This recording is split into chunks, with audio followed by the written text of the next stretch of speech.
yesterday in Port Harcourt. President Tinubu urged military officers involved in various operations in the zone to join the rescue mission and provide all necessary support to the Nigerian Safety Investigation Bureau, the Nigerian Civil Aviation Authority, and other relevant agencies. The President condoles with the board and staff of Nigerian National Petroleum Company and the families of those who were confirmed to have passed away in the accident. The President praised the Almighty God to grant eternal rest to the departed souls and comfort to their families. Meanwhile, Vice President Senator Kashim Shettima's trip to Samoa to represent Nigeria at the 2024 Commonwealth Heads of Government Summit has been cancelled after a foreign object hit his plane during a stopover at JFK Airport in New York. Well, the foreign object damaged the cockpit windscreen of the plane. In the meantime, President Tinubu has approved a ministerial delegation to represent Nigeria at the summit in the Samoa capital of Apia, while the plane's repair has commenced. The delegation, which will now represent Nigeria at the 2024 Commonwealth Heads of Government meeting in Samoa, is being led by the Minister of Environment, Balarabe Abbas Lawal. The summit began on the Pacific Island on the 21st of October and will end on the 26th. Meanwhile, Vice President Kashim Shettima and Foreign Minister Yusuf Tuga have left New York for Nigeria. And now to other stories. President Tinubu has requested Senate to screen and confirm 7 ministerial nominees. The executive communication was contained in a letter read by the President of the Senate, Senator Godswill Akpabio, during plenary session yesterday. The request has been referred to the Committee of the Whole for expeditious consideration. I am pleased to forward to the Senate the underlisted 7 nominees for confirmation as ministers of the Federal Republic of Nigeria. They are Dr. Nentawe Jilwada, Muhammadu Maigari Dingyadi, Bianca Odinaka Odumegu Ojukwu, Right Honorable Yusuf Abdullahi Atta, Idi Mokhtar Mahai, Dr. Jumoke Oduwale, Subaba Said Ahmad, PhD. While I hope that this request will receive the usual expeditious consideration of the Senate, please accept distinguished Senate President and distinguished Senators the assurances of my highest regards. Yours sincerely, Bola Ahmed Tinubu, President, Commander-in-Chief, Armed Forces of the Federal Republic of Nigeria. This correspondence is referred to the Committee of the Whole for consideration as soon as possible. The President made these new appointments following the dismissal of 5 ministers in the cabinet reshuffle that took place on Wednesday. In another development, a bill for an act to amend the Tertiary Education Trust Fund Act 2011 has scaled second reading at the House of Representatives. The bill is seeking amendment to the TET Fund Act to provide additional conditions for assessing funds for capital projects by beneficiary institutions. To ensure that these intervention funds being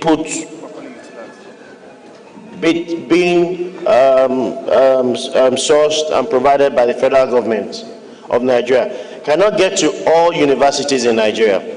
But they're just saying that the universities who have shown capacity, who have shown resilience, who have shown steadfastness, can use their track record to have a better chance than one university who has not done anything, who has just sat down and not expending the use of the resources they've afforded them. Let me pause a bit.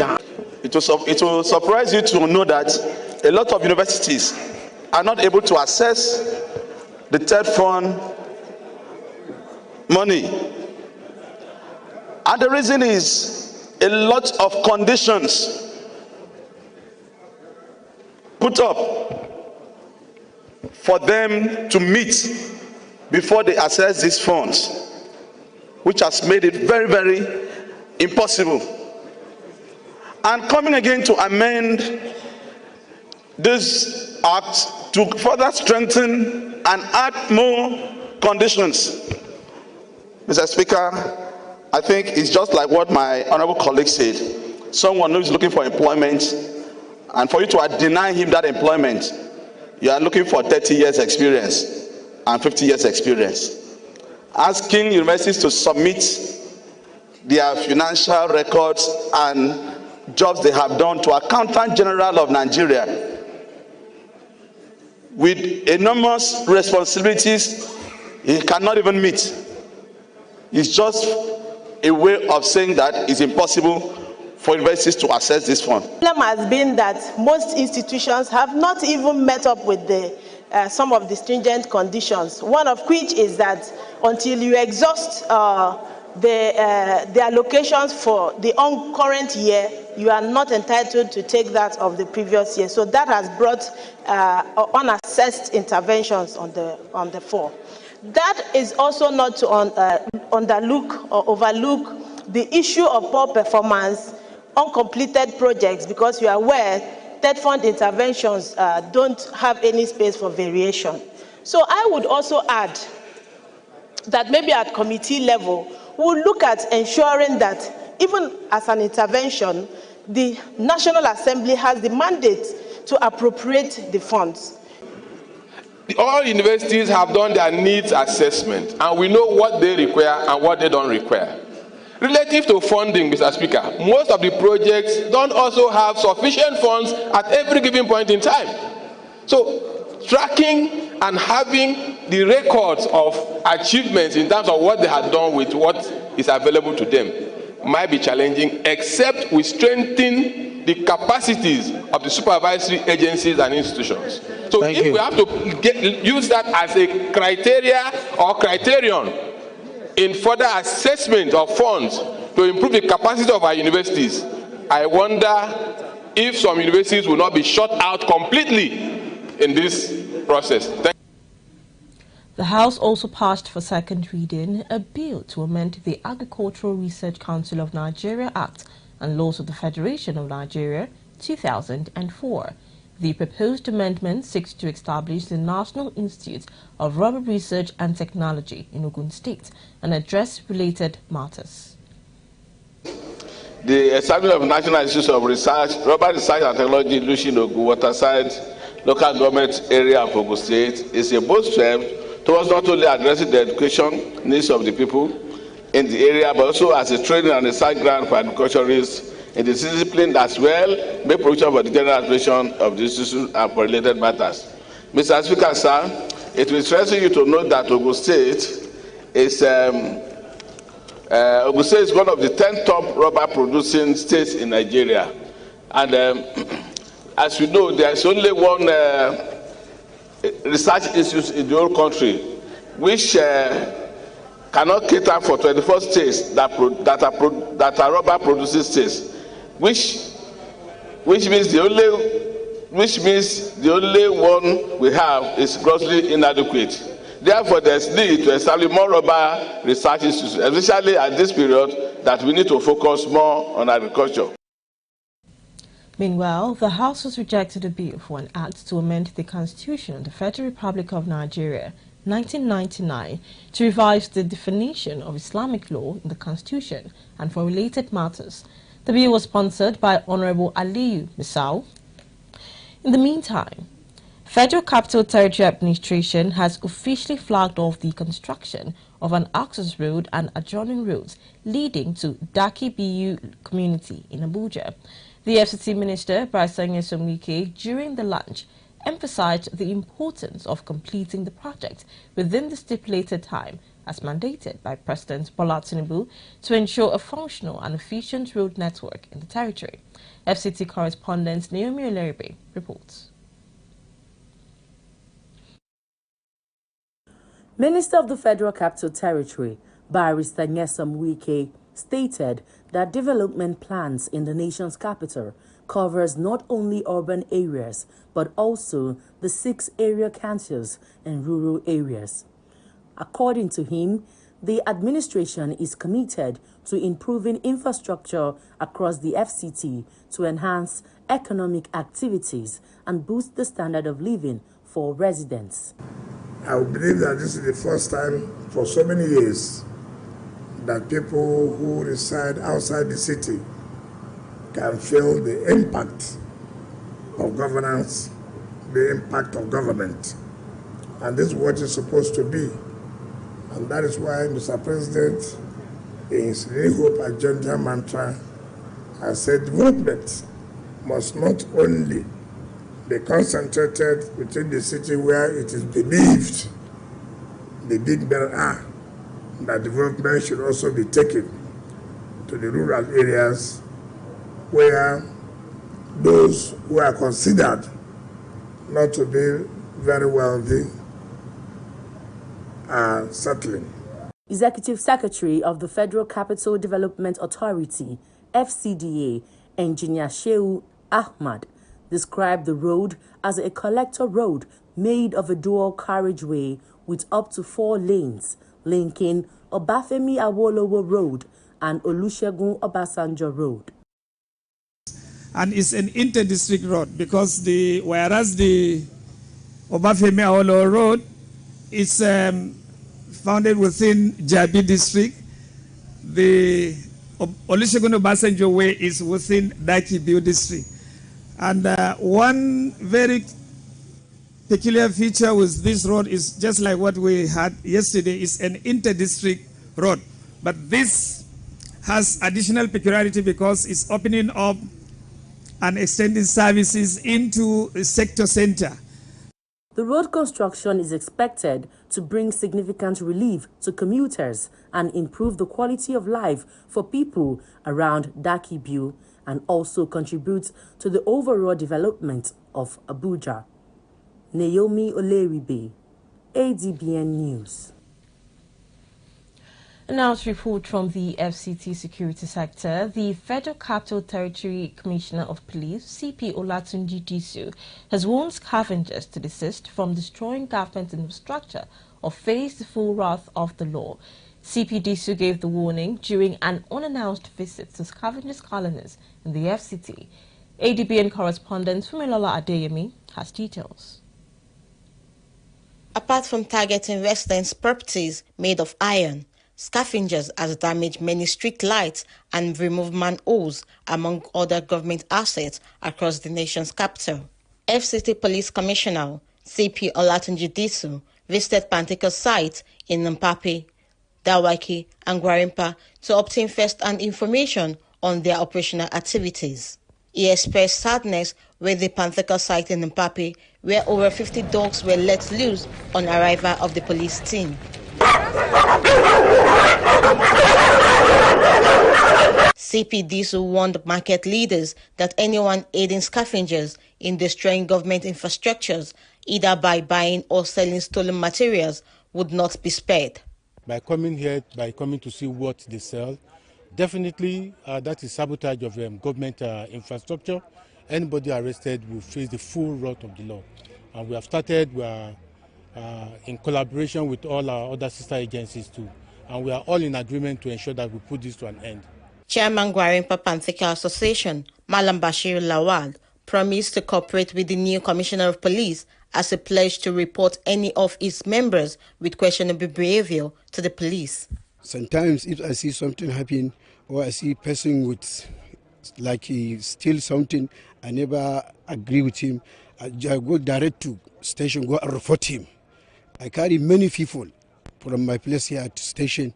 If I see a person, he carries something or stealing property for my own sake, let me go to police station and report. Say this was also a person, I'm not agree with him. Because the thing where they carry, I don't think say it's not him. With the CP's visit, it is no longer business as usual for scavengers in the nation's capital. Fumilola Adeyemi, ADBN News. Meanwhile, Defense Headquarters has confirmed the arrest of one of the alleged founding fathers of indigenous people of Biafra, Mr. Pius Igor. Director, Defense Media Operations, Major General Edward Buba, who confirmed the arrest during the bi-weekly briefing of operational activities of the armed forces, explained that Mr. Ugo was responsible for Orisu General Area in Imo State.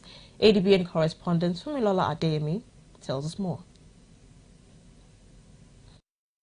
It is another opportunity for the military to update the media on their operational activities across the country. The Director of Defense Media Operations, Major General Edward Buba, insisted that troops are not relenting in the fight against terrorism, which resulted in the arrest of some key actors. The troops of Operation Udoka, Forward Operational Base Osu, in a sting operation, apprehended a terrorist leader belonging to the indigenous people of Biafra and the Eastern Security Network terrorist group, known as Mr. Pius Igor.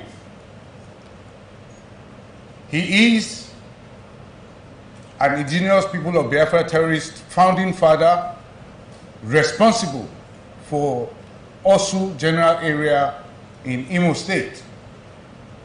Also in a separate development, troops of Forward Operational Base Amaruku conducted a raid on an indigenous people of Biafra terrorist group commander's location.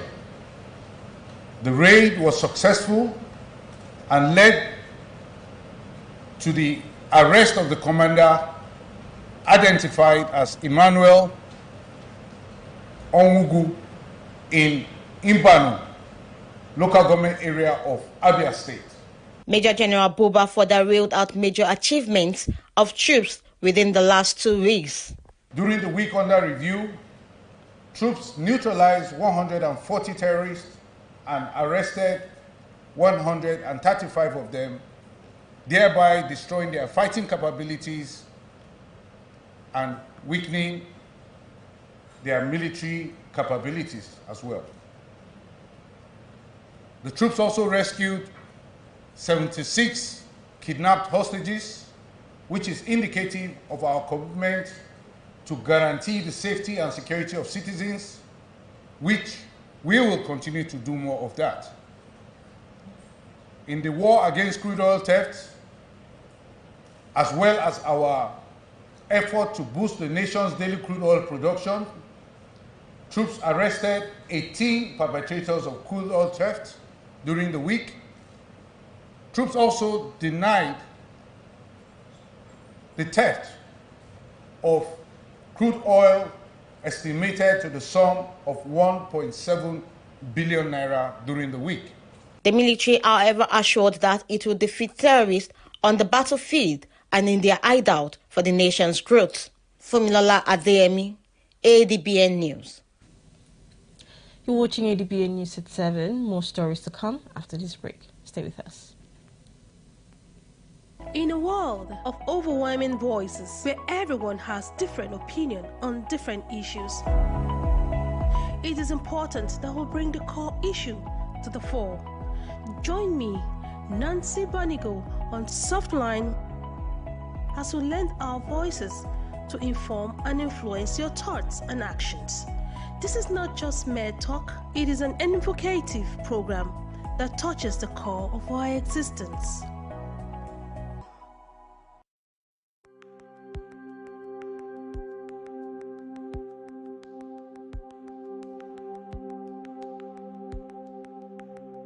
Welcome to the Niger Delta, a region of incredible beauty and stark contrast. From its breathtaking landscapes to its rich cultural heritage, this is a place where history and modernity collide. But beneath this serene surface lies a story of struggle and resilience. The Niger Delta is the lifeblood of Nigeria's economy, home to vast oil reserves that fuel the nation, yet it is a land where the people fight for their share of the wealth. Join us on the program Niger Delta Today as we explore the heart of the Niger Delta, discover the vibrant cultures, the struggles for environmental justice, and the stories of the people who call this place home. This is the Niger Delta, a land of contrast, a story of resilience, a journey of hope. Don't miss our exclusive series, Niger Delta Today, every day at 12 noon, only on ADBN TV. Witness the untold stories, experience the journey, be part of the change.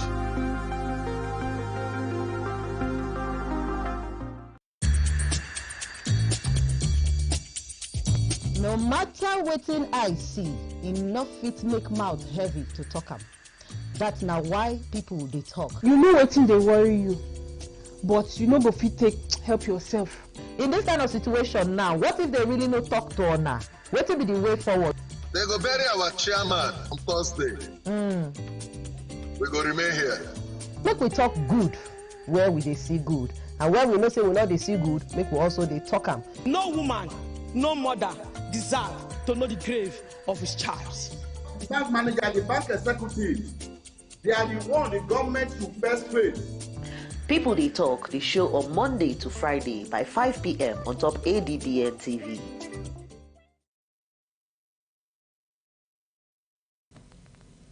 Welcome back and thank you for staying tuned. You're watching ADBN News at 7. Central Bank of Nigeria has clarified that there is no deadline for the circulation of old Naira notes, dispelling rumors that the 200 Naira, 500 Naira and 1000 Naira banknotes would cease to be legal tenders by the 31st of December 2024. In a statement issued by Acting Director of Corporate Communications, Mrs. Hakama Sidiali, the CBN stressed that these claims are false and intended to cause confusion within the country's payment system. Mrs. Ali reiterated that the CBN has instructed all branches to continue issuing and accepting both old and redesigned denominations of the Naira. She urged the public to disregard any information suggesting otherwise, emphasizing that all Naira banknotes will remain legal tender indefinitely. The CBN also encouraged Nigerians to embrace digital payment methods to reduce dependency on cash. Nasarawa State Governor Engineer Abdullahi Sule has reiterated the state's dedication to agriculture, aligning with President Bola Tinubu's renewed hope agenda on food security. During the launch of the rice harvest in Jangwa Farm in Orwe local government area, the governor expressed his delight at the remarkable yield. Our correspondent in Lafia, Mario Gigi, has details. Governor Sule highlighted the significance of agricultural leadership and innovation during his visit, stating that for Nasarawa State to be recognized as a state rich in both solid minerals and agriculture, it must set a high standard. He observed 3 combined harvesters in operation, signaling the successful end of the first growing season for the Faro 44 variety, which was cultivated over 6 months, and announced plans for 2 annual harvests from the identified 10,000 acres of land. Only harvested about 14 hectares because we are using about 3 harvesters.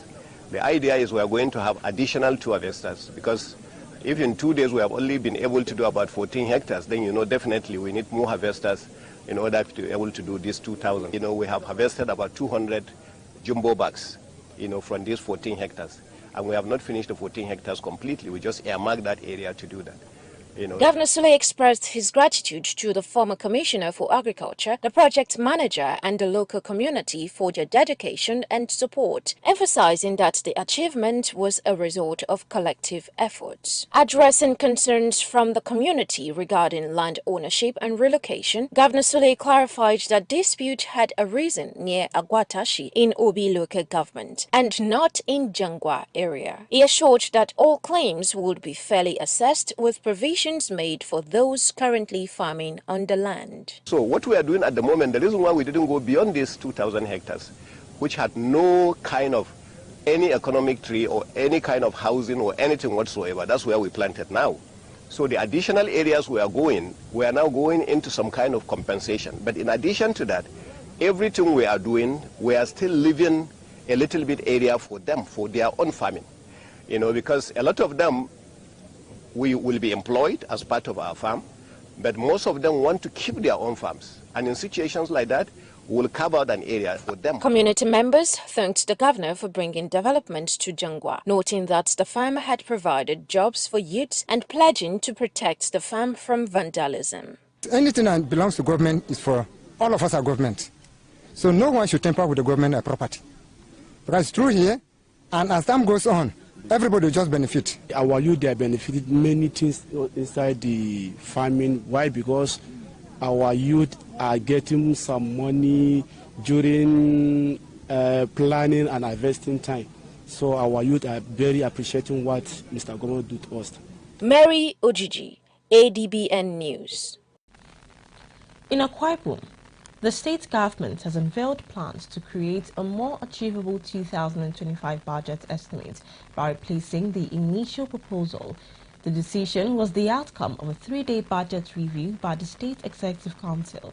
Commissioner for Information, Comrade Inyeme Mobong, while addressing newsmen on the final day of the expanded ministerial budget review held in Rio and presided over by the state governor, Pastor Moino, noted that this approach aims to enhance governance in the state by promoting transparency and accountability. At the end of it, we have a workable estimate which would now be reworked by the Department of the Budget Office. And so a more realistic budget, a more doable budget for government will come up, which would now be submitted again to the Executive Council for approval before being presented to the House of Assembly by His Excellency the Governor. He has reiterated that this is done in pursuit of excellent project delivery, which must tell on the fortunes of our people. He emphasized the importance of interministerial awareness during the budget review session, aimed at ensuring that each ministry is aware of developments across other sectors. This collaborative approach is believed to promote coordination and collaboration among other ministries in the state public service. And where amendments were needed, everyone participated in it. And what this has done is that every single person who participated in this session can speak about the entirety of government. And so the pigeonhole approach to governance, where people are just knowledgeable or concerned about their sector, has been collapsed completely with a flat structure where everyone can see what is on the table.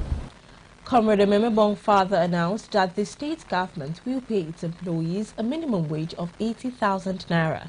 He disclosed that the governor has established a 15-member committee led by the state head of civil service, Elder Efyongsen, to analyze the implementation of the wage. Recall that the federal government had announced its own, and the state has gone above that to say that in Akwa Ibom State, the governor has announced that in Akwa Ibom State, 80,000 will be the minimum wage. Having said so, he's also inaugurated the committee, which will analyze and ensure the implementation, because there are consequential adjustments that need to be done. And that committee has a month, headed by the head of civil service, has a month within which to submit the report. That committee has members of government, members of the labor unions, members of the Joint Service Negotiating Committee. You're watching ADBN News at 7. Stay with us for more stories on the foreign scene after this break. Welcome to the world where innovation meets opportunity, where ideas become empires. This is Market TV. I am Idorian Flannan, and every week I'll be taking you inside the dynamic world of marketing and commercial business. From groundbreaking startups to big businesses, Market TV brings you the best pricing and latest goods on display. It's all about understanding your audience and staying ahead of the trends. Witness the creative processes that drive the various brands. Join us as we dive deep into the strategies that shape the commercial landscape. From streets to traditional advertising and social media, we cover it all. Whether you're a seasoned professional or an aspiring entrepreneur, Market TV provides the insights you need to thrive. This show gave us the tool to turn our vision into reality. So, if you're ready to master the market, tune into Market TV every Saturday at 6 p.m.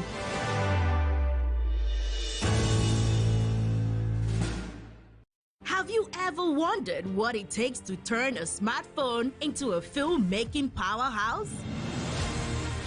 ADBN TV invites you to an exclusive behind-the-scenes look at the ADBN Smartphone Filmmaking Workshop, a captivating exploration of knowledge, skill building, and creative discovery. Naturally, we are all content creators, but the most important thing is, what are you creating?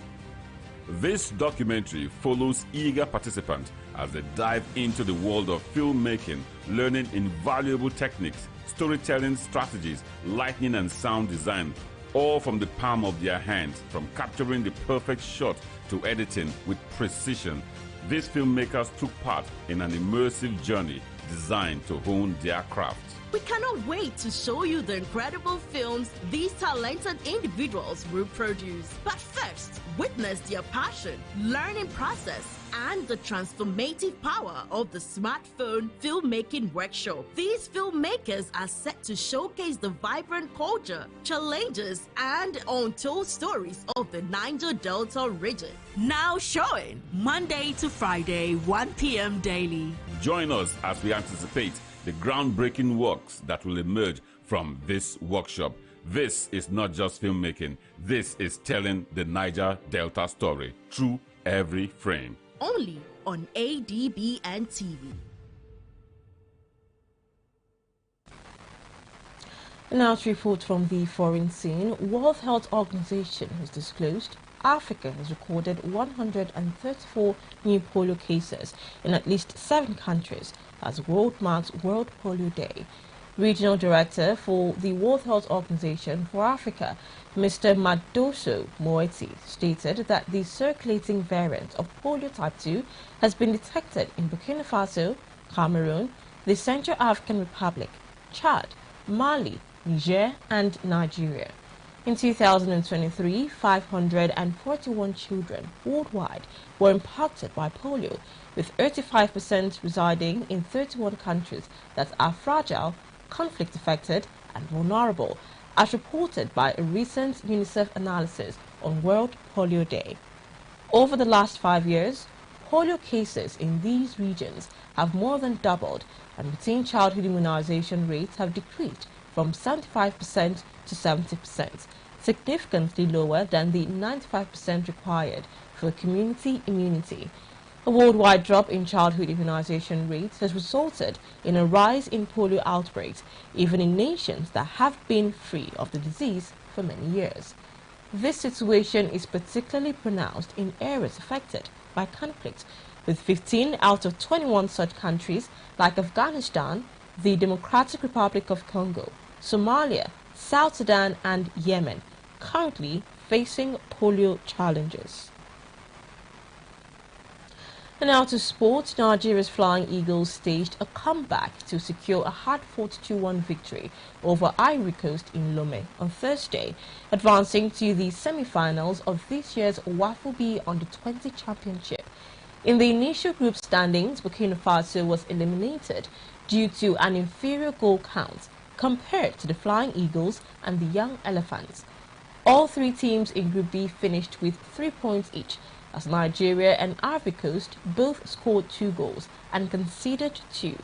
Burkina Faso managed to score 1 goal while conceding 1, having defeated Nigeria and lost to Ivory Coast by narrow margins. Nigeria will face Niger Republic in the semi-finals on Saturday. Jose Mourinho was sent off as his Fenerbahce team rallied to secure a 1-1 draw against the former club Manchester United in the Europa League in Istanbul. United took the lead at half-time, courtesy of Christian Eriksen's 4th goal of the season. However, the host equalized just 4 minutes into the second half when Youssef found space between United defenders and headed the ball in from close range. As the atmosphere intensified and excitement reached fever pitch, Mourinho received a red card just before the hour mark. He was dismissed while advocating for a penalty after Bright Osayi Samuel was challenged in the box. That's it on ADBN News this morning. Remember, you can watch us live on DSTV channel 258, on StarTimes channel 140, Avo TV app, Limex World TV app, and Niger TV app. For more stories, visit our website on adbntv.com. You can also watch us live from every part of the world by logging on to adbntv.com/live. I am Alma Marcus. Thank you for joining the news this morning. And now over to our U studios for the continuation of Morning Express. Have you ever wondered what it takes to turn a smartphone into a filmmaking powerhouse? ADBN TV invites you to an exclusive behind-the-scenes look at the ADBN Smartphone Filmmaking Workshop, a captivating exploration of knowledge, skill building, and creative discovery. Naturally, we are all content creators, but the most important thing is, what are you creating? This documentary follows eager participants as they dive into the world of filmmaking, learning invaluable techniques, storytelling strategies, lighting and sound design, all from the palm of their hands, from capturing the perfect shot to editing with precision. These filmmakers took part in an immersive journey designed to hone their craft. We cannot wait to show you the incredible films these talented individuals will produce. But first, witness their passion, learning process, and the transformative power of the Smartphone Filmmaking Workshop. These filmmakers are set to showcase the vibrant culture, challenges, and untold stories of the Niger Delta region. Now showing Monday to Friday, 1 p.m. daily. Join us as we anticipate the groundbreaking works that will emerge from this workshop. This is not just filmmaking. This is telling the Niger Delta story through every frame. Only on ADBN TV.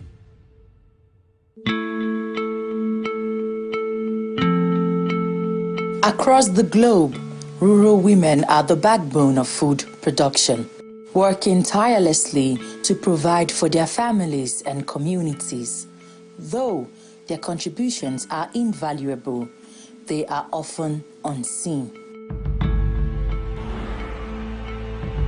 In Nigeria, these women form the bedrock of the agricultural sector, cultivating the food that sustains millions. Despite facing economic challenges, they continue to grow and harvest crops, feeding not just their families, but an entire nation. According to the Food and Agriculture Organization, they make up a large proportion of the agricultural labor force, between 60% and 79%, depending on the region. These women are responsible for key food crops such as cassava, yams, and maize, which are staples in Nigeria's diet. Additionally, they play a key role in small-scale livestock farming.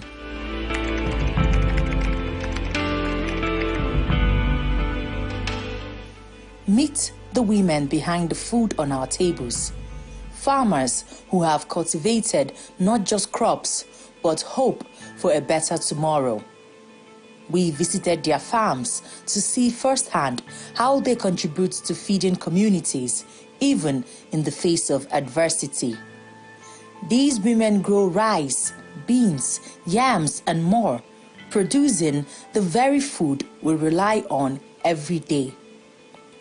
Their dedication to farming is more than a job. It is a way of life passed down through generations. This is the egg farm. Both beans, they are inside. All they are together, both okra. So the okra, they already plucked the okra. Sometimes, like now, the okra, sometimes they get reach 5 bag. Before I did get it reach like 10 bag, but now, like 5 bag, because I don't have too much of money that I'm farming it now. They got the egg before I did get a reach like 20 bags. So now the tea reduced, I did get like 10 bag now. Ada wannan bana stiri bai course aka ba yanzu haka mudu 2,500 buhu 140. Unicorn before is 70, now it's more than 100. Their contribution to society goes beyond the fields. These women are not just farmers, they are mothers, entrepreneurs, and community builders. Their efforts support the local economy, nourish families, and build a better future for their children. Sarkin Danladi Saleh, who is a community leader in this community, emphasizes the essential role these women play in the sustainable growth of local food production. Our community, our women, most especially our women, they used to farm. Farm is their sources of their business to sustain their life and to provide money and sponsor their children to school. Yet, behind every success, there are struggles. These women face a lack of access to fertilizers, transportation, and financial support. Even theft threatens their livelihood. You know, say this farm that we are farm, we have issue of money because we are giving them money to farm for us. Because you get the time that we will not have the strength to do it. Even though you have the strength, like our men, they like money, so we give them money to farm for us. The thing they affect us too much because we will not get grant. Where would they take the farm? Nah, hire would they hire them? Sometimes 50,000, 30,000 now would they spend before then we go get land to farm. Ina bukatan taki, rashin kudi ne, isheshen kudi ne ba shi ba. Taki ma muna saya ne. Kame mu samu kudi mu saya da shi wahala ne. Gender disparities in access to resources such as irrigation, mechanization, and financial services persist, significantly affecting their productivity. Social norms and legal barriers further limit women's ownership of land, reducing their agricultural output and economic empowerment.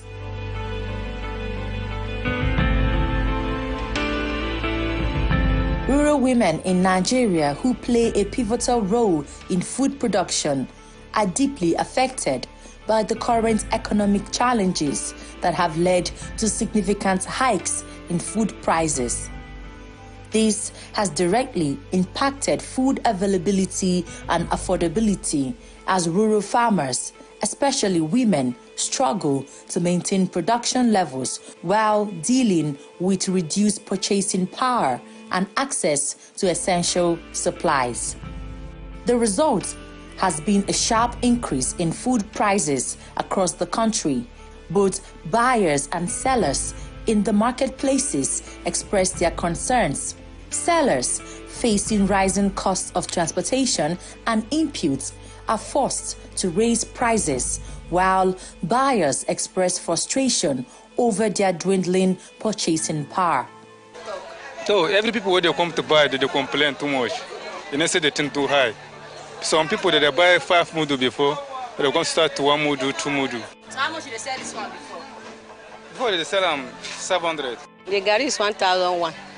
Before we are selling it 350, 400 naira, but now it's 1,001. You can't touch, you can't price. Even as I just enter this market this afternoon, everything I touch is too cost. I could not buy anything, so the thing provoked me, make me annoyed. I'm going home. The high rate of things increasing, and before you know, you buy something in the morning, in the afternoon is high, times 3 of what you price in the morning. On this International Day for Rural Women, we celebrate the women whose hands feed us, whose strength inspires us, and whose work sustains our future. Their contributions are endless and their resilience unmatched. As we honor them today, we must also strive to support and uplift the women who make it all possible.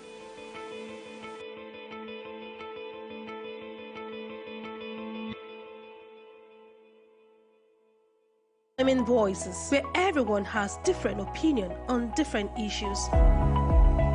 It is important that we bring the core issue to the fore. Join me, Nancy Banigo, on Softline as we lend our voices to inform and influence your thoughts and actions. This is not just mere talk, it is an evocative program that touches the core of our existence.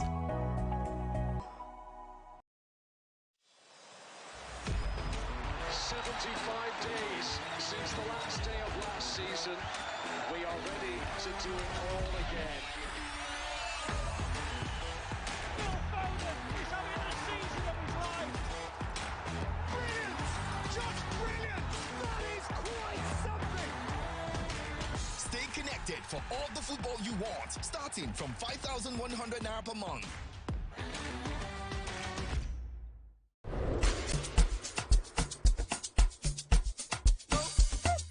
I will never shed one tear for any broke island bachelor. I just see have not shown sign of settling down. Oh, you don't mean it. Power to deliver Isabella. I might have a solution. You take this and spray twice. Shake the gel. Place it on your lips and say the magic word. Yes. Medusa, I'm worried about you. Why don't you settle down? See how stupid and dumb you sound? You, my darling, are unlucky in love. At wedding, you must not cook jollof. You can eat small chops. Tell me you have good news. I'm trying my best, Jaja. No, you're not a slave. I am trying to help you, and you make a mockery of me. Hey, calm down. Don't tell me to calm down. She always does this. You're mad. Answer me. For you to die.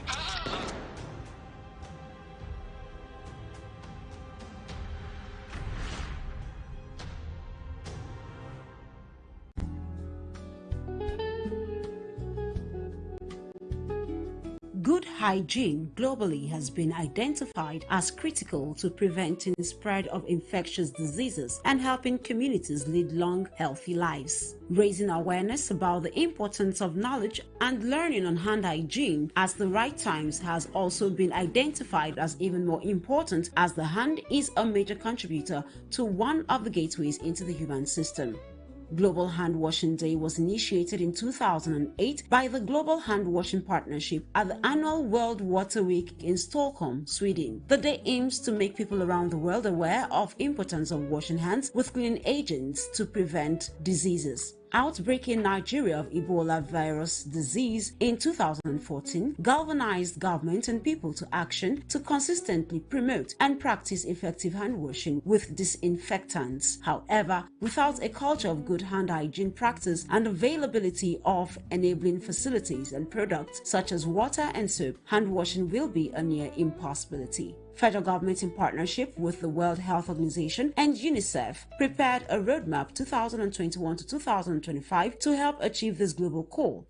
3 years down the lane, are clean hands still important? Washing hands are still very vital, are still very important, even though we are not in the COVID-19 era. It is still very vital that we promote hand washing in this society. We have waterborne diseases, we have the flu, and we have other diseases that definitely, without washing your hands properly, you can still definitely get. I think washing your hands is very good for your health, and then it takes away the germs and keep you clean, and also you can also make contact with other people without them getting infected with germs or so on. Access to hygiene services has become very important to achieving this roadmap. 2021 reports have it that only 17% of households have access to basic hand hygiene services. This unfortunately has been rated as too low to achieve a great hygienic community, leading to a renewed advocacy for healthy hand hygiene. How far are people catching up with this advocacy? I do wash my hand all the time. I have shampoo. Whenever I touch the customer hair, after bathing, I do come outside and wash my hand so as to maintain my hand, so as to avoid bacteria. Because there are many people whereby if you see their hair, they have some rashes, dandruffs on their hair. So I need to wash my hand in case I want to eat something. It's a normal thing, even from nature. Everybody, we are meant to take hygiene serious, but due to cause, things of, the situation of Nigeria, too many times we are not reluctant in thinking back or what consequences hand washing, could bring to us, the disaster and the hazard. And we are always in a haste in Nigeria. That is one thing. Counting of money is one thing that is very, very risky, because the whole Nigeria touch the money before it gets to you. So you are at risk of contacting different things. But we do wash our hands. That one is normal. We wash our hands always. But on several occasions, we do forget. Because this is our business, we normally use charcoal. So if we use our hand to pack charcoal and put on the fire, then we have to wash the hand before we use it to sell for customers. And when we are busy selling, we used to collect money with our hands. And we will still wash our hand before we use that hand to sell for customers, because many customers, they don't like it. Especially when you are serving customers, you use the other hand to collect money. So we say, why will you collect money with that hand and you still use the hand to serve?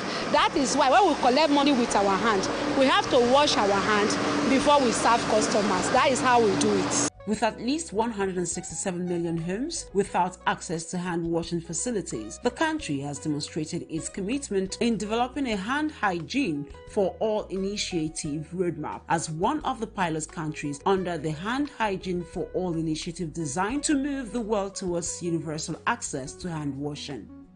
What guiding principles and strategic objectives must be pursued to achieve a significant shift by 2025? We need to focus on some goals, that is education, awareness. We definitely need to make more awareness about hand washing and why it is very important and vital to participate in hand washing. We need to make people more aware of why they should actually wash their hands. Even though we are not in the COVID-19 era, there has to be more enlightenment. There needs to be more awareness about hand washing, create more hand washing facilities in public spaces such as schools, such as hospitals, if possible, even roads that we pass. Hand washing facilities needs to be there. So we need to make it more accessible for everybody. Going beyond the roadmap, how can the culture of hand washing be sustained? Social media campaigns, campaigning for global hand washing. Like, it is not only because we were in the COVID-19 era we should wash their hands, we should wash our hands, we should bring in more visibility of hand washing and why it is actually important for us to wash our hands. The government, non-governmental organizations, we need to all work together towards the purpose of why hand washing, global hand washing, is actually very, very important. Whenever you touch anything, make sure you wash your hands, especially if you're going to your mouth. If you're eating, you wash your hands. After eating, you wash your hands. Whatever you're doing, just wash your hands. Make sure that your hands are always clean. Good hand hygiene is an economical public health measure and a cornerstone for safe and effective healthcare. It is a crucial protection against a wide range of diseases, stopping transmission of COVID-19, which further raised public health awareness and preventing other outbreak-related diseases and critical to combating antimicrobial resistance. Clean hands are therefore still important and must be maintained. Peace or Genegbawe.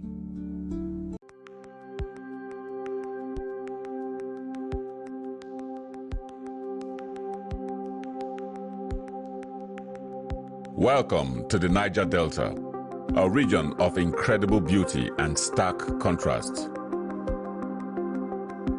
From its breathtaking landscapes to its rich cultural heritage, this is a place where history and modernity collide. But beneath this serene surface lies a story of struggle and resilience. The Niger Delta is the lifeblood of Nigeria's economy, home to vast oil reserves that fuel the nation, yet it is a land where the people fight for their share of the wealth. Join us on the program Niger Delta Today as we explore the heart of the Niger Delta, discover the vibrant cultures, the struggles for environmental justice, and the stories of the people who call this place home. This is the Niger Delta, a land of contrast, a story of resilience, a journey of hope. Don't miss our exclusive series, Niger Delta Today, every day at 12 noon, only on ADBN TV. Witness the untold stories, experience the journey, be part of the change.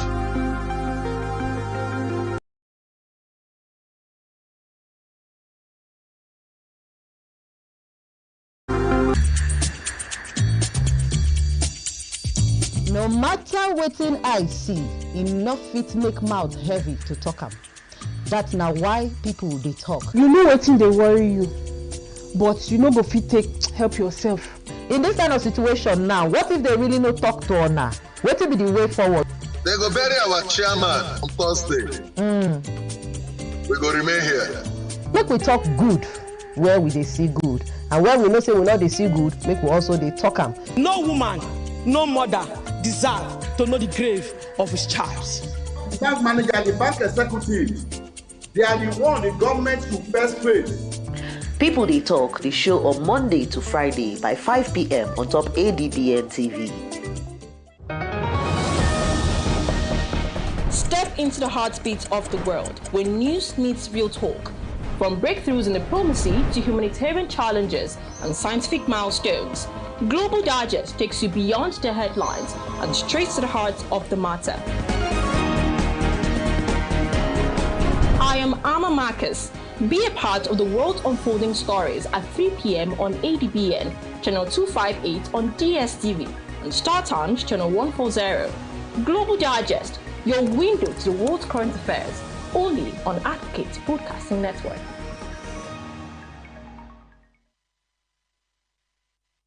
In a world of overwhelming voices where everyone has different opinion on different issues, it is important that we bring the core issue to the fore.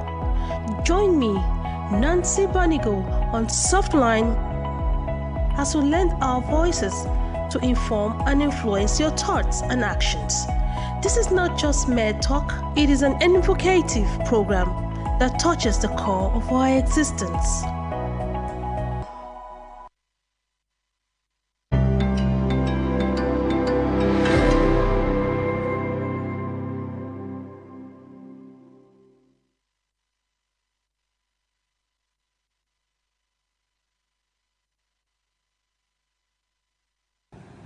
A wonderful Friday morning to you and welcome to Morning Express on ADBN TV from our Yo Smart Studios.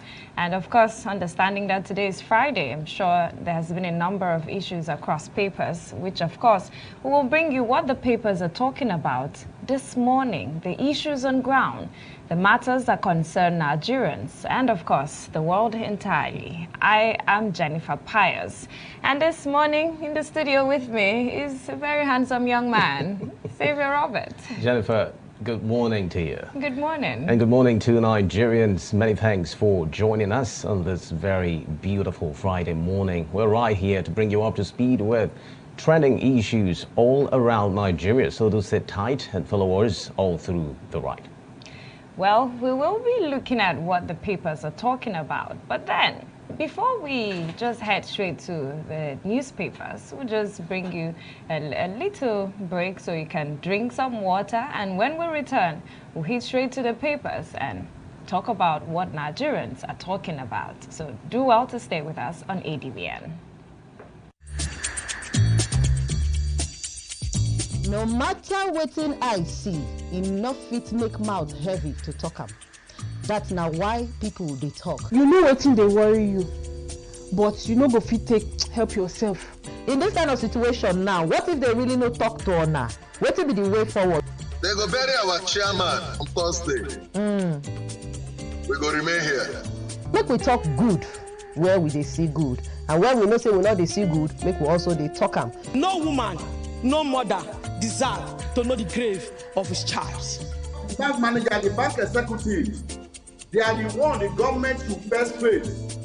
People They Talk, the show on Monday to Friday by 5 p.m. on top ADBN TV. Step into the heartbeat of the world where news meets real talk. From breakthroughs in diplomacy to humanitarian challenges and scientific milestones, Global Digest takes you beyond the headlines and straight to the heart of the matter. I am Amma Marcus. Be a part of the world unfolding stories at 3 p.m. on ADBN, channel 258 on DSTV, and Star Times, channel 140.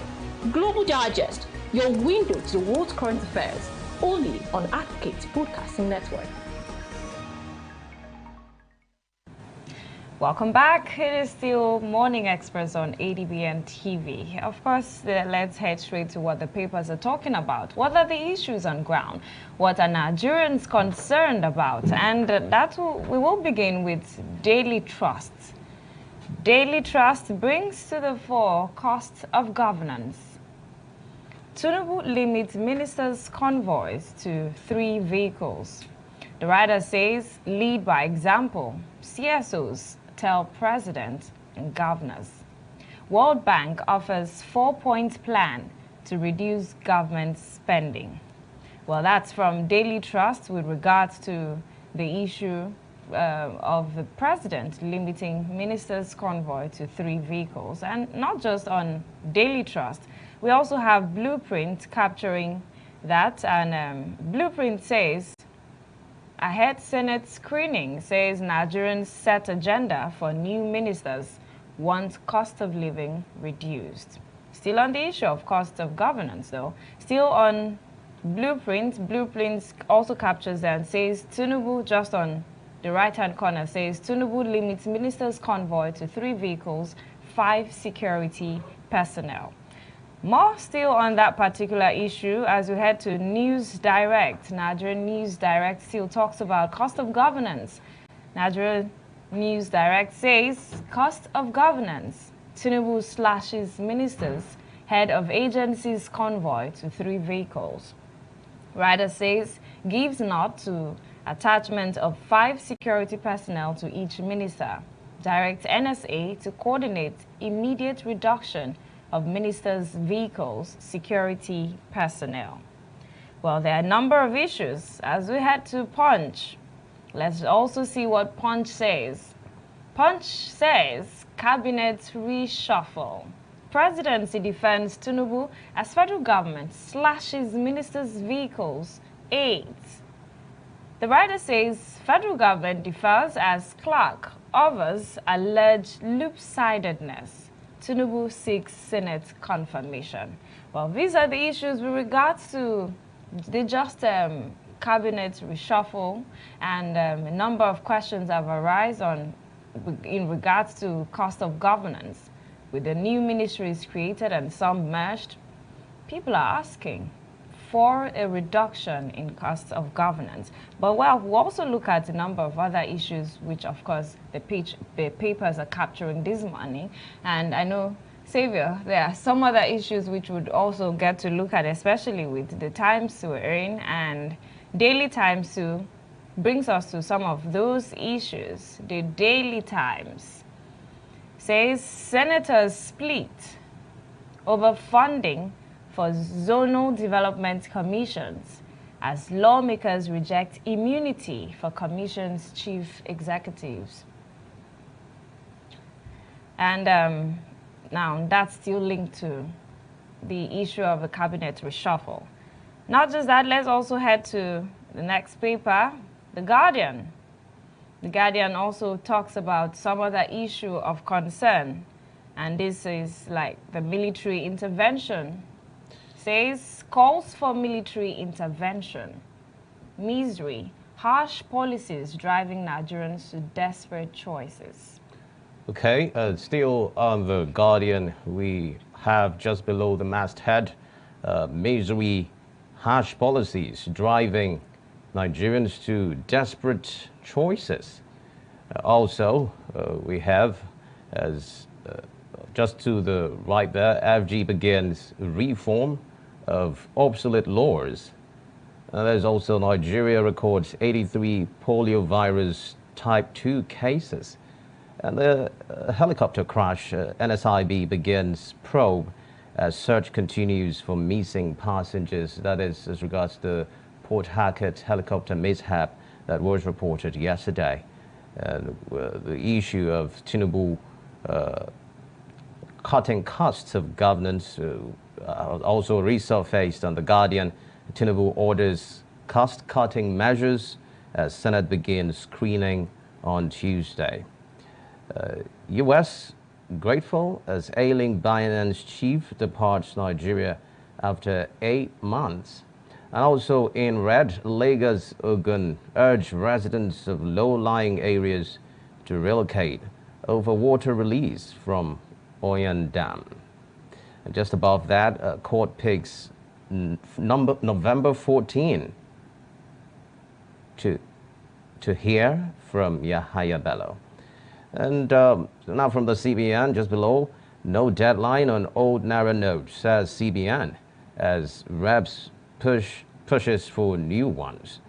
And just to the right there, troops arrest IPOB founder, commander, kill 140 terrorists. We'll take you straight to the Nation newspaper, where we have, of course, as headline there, 6 NNPCL officials aboard chopper.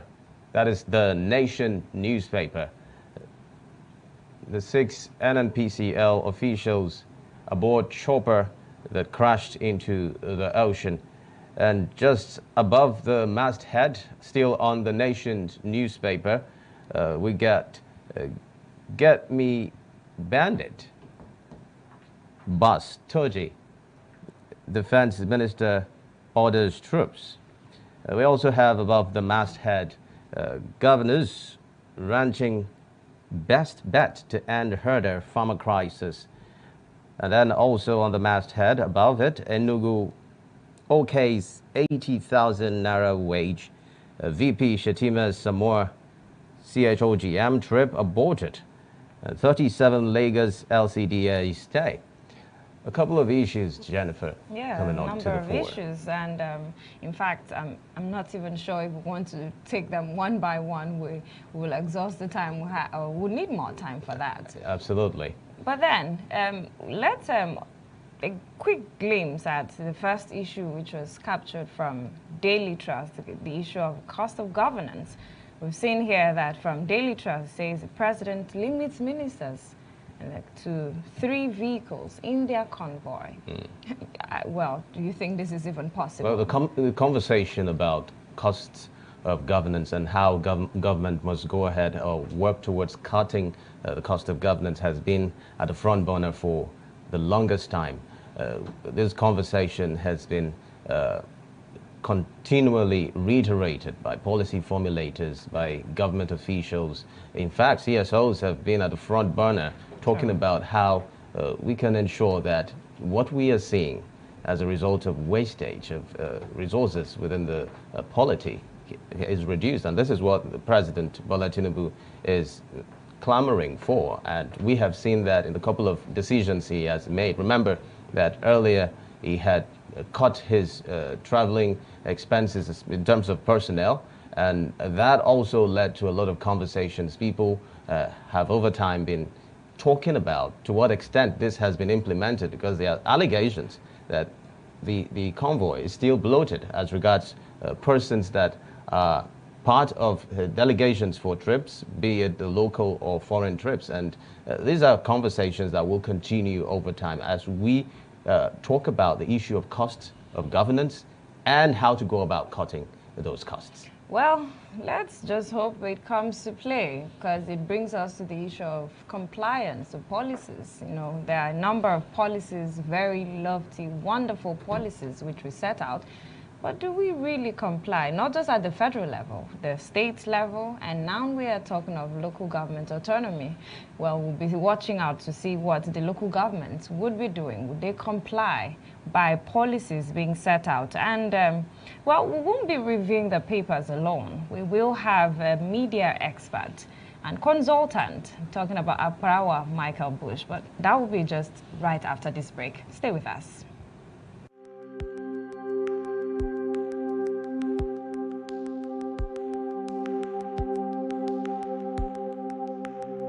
Welcome to the Niger Delta, a region of incredible beauty and stark contrast.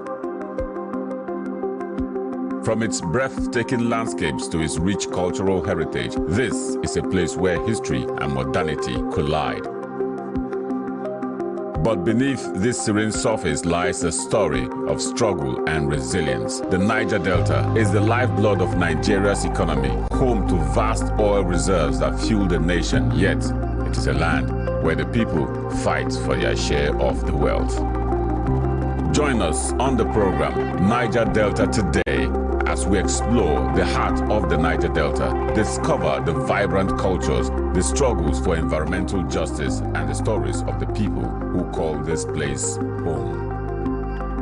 This is the Niger Delta, a land of contrast, a story of resilience, a journey of hope. Don't miss our exclusive series, Niger Delta Today, every day at 12 noon, only on ADBN TV. Witness the untold stories, experience the journey, be part of the change. Welcome back. It is still Morning Express on ADBN TV. And yes, the papers have a lot to talk about.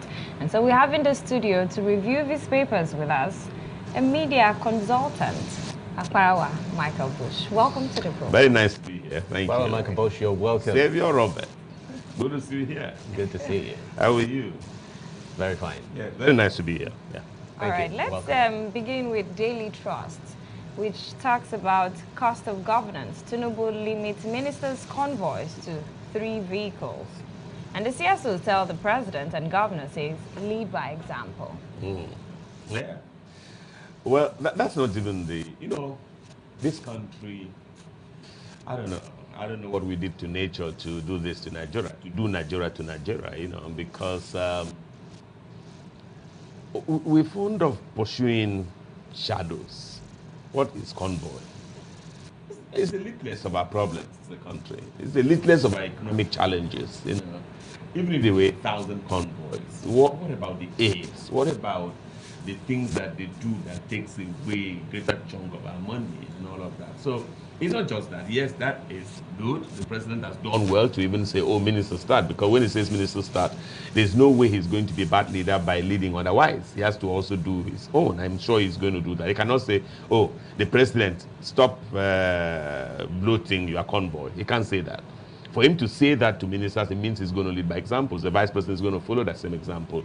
And then, but they need to go deeper. You understand? They need to do things about the aids, the number of aids they have, even the allowances they take, even their salaries. They have to also look at their pay packets, because the pay packets of civil servants and others do not take them home. Monthly pay, take-home pay doesn't take them home. Why should those of the presidents and his people do? Okay. Bush, still on this issue of cutting of cost of governance. I mean, we've seen that over time, policies have been made. Decisions of this nature, over time, we've seen it play out in the polity, but then the conversation has always been, do they follow up? Absolutely. To the letter? That's the thing. Now, when we see situations like this play out, what does this say about the government generally? It just tells you this is Nigeria, believe me. I told you, I opened by saying, I don't know what we did to nature to make Nigeria to happen to Nigeria. We're very long on talk and very short on action. But we'd like to see this one. And not just the president. We also like to see governors do that. We'd like to see local government chairmen do that. Everyone should just do things to reflect our current economic realities, because it's just like the people, everyone is crying hunger, hunger, hunger, and then you still see things happening. Government still traveling abroad, people still doing things. In fact, they still do retreat abroad. I don't understand that, because that's just about more more of carrying our money abroad. I don't know how they call it. Capital flight, yes. You just take our money, Nigerian money, go and dump. For instance, in the UK, in the US, in Dubai, and all of that. Why can't we have those retreats even here? I want to see the Akwa Ibom government have retreat in Eket, have retreat in Ikorepene. I want to see Lagos have retreat in Abuja. I want to see Abuja have retreat in Kano. You know, let that money circulate in Nigeria. I believe that it would affect the economy more.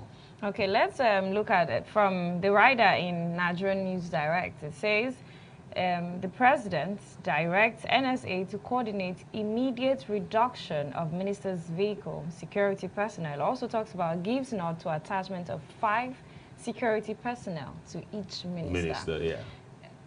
Well, talking about personnel, security personnel, these people, those in offices, they always have to go with a number of security personnel.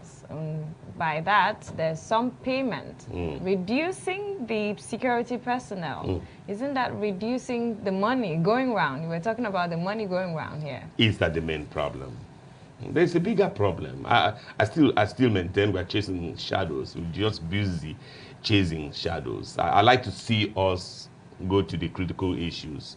The fundamental issues of what the ministers take home, of what heads of agencies take home, of what the president takes home. That's the kind of discussion we should have. Don't go and be pursuing rats when there are cats all over the place. I think that, yes, the president has started well. I continue to commend him. You know, I'm a Tinubuist. I like President Tinubu, but I like him to go deeper, to dig deeper. These are very small distractions. Talking about minister security and all of that, it's just like if somebody is distracting us. Mr. President, discuss the main things. Well, apart from this issue of cutting of the convoy, yes, and the number of vehicles that ministers or heads of departments have, there are other pertinent areas that government needs to look into. Absolutely. Which, in no little way, continually gulps our economy and makes it look as if no matter how wealthy we are in natural resources, it's simply not showing. It's simply not visible for Nigerians to see because people are still going hungry on a daily basis now. What are some of those areas that you see government should focus on in terms of reducing costs? Beautiful. Government should look at creating more employment. I don't know what that means. I don't think that necessarily speaks to the civil service.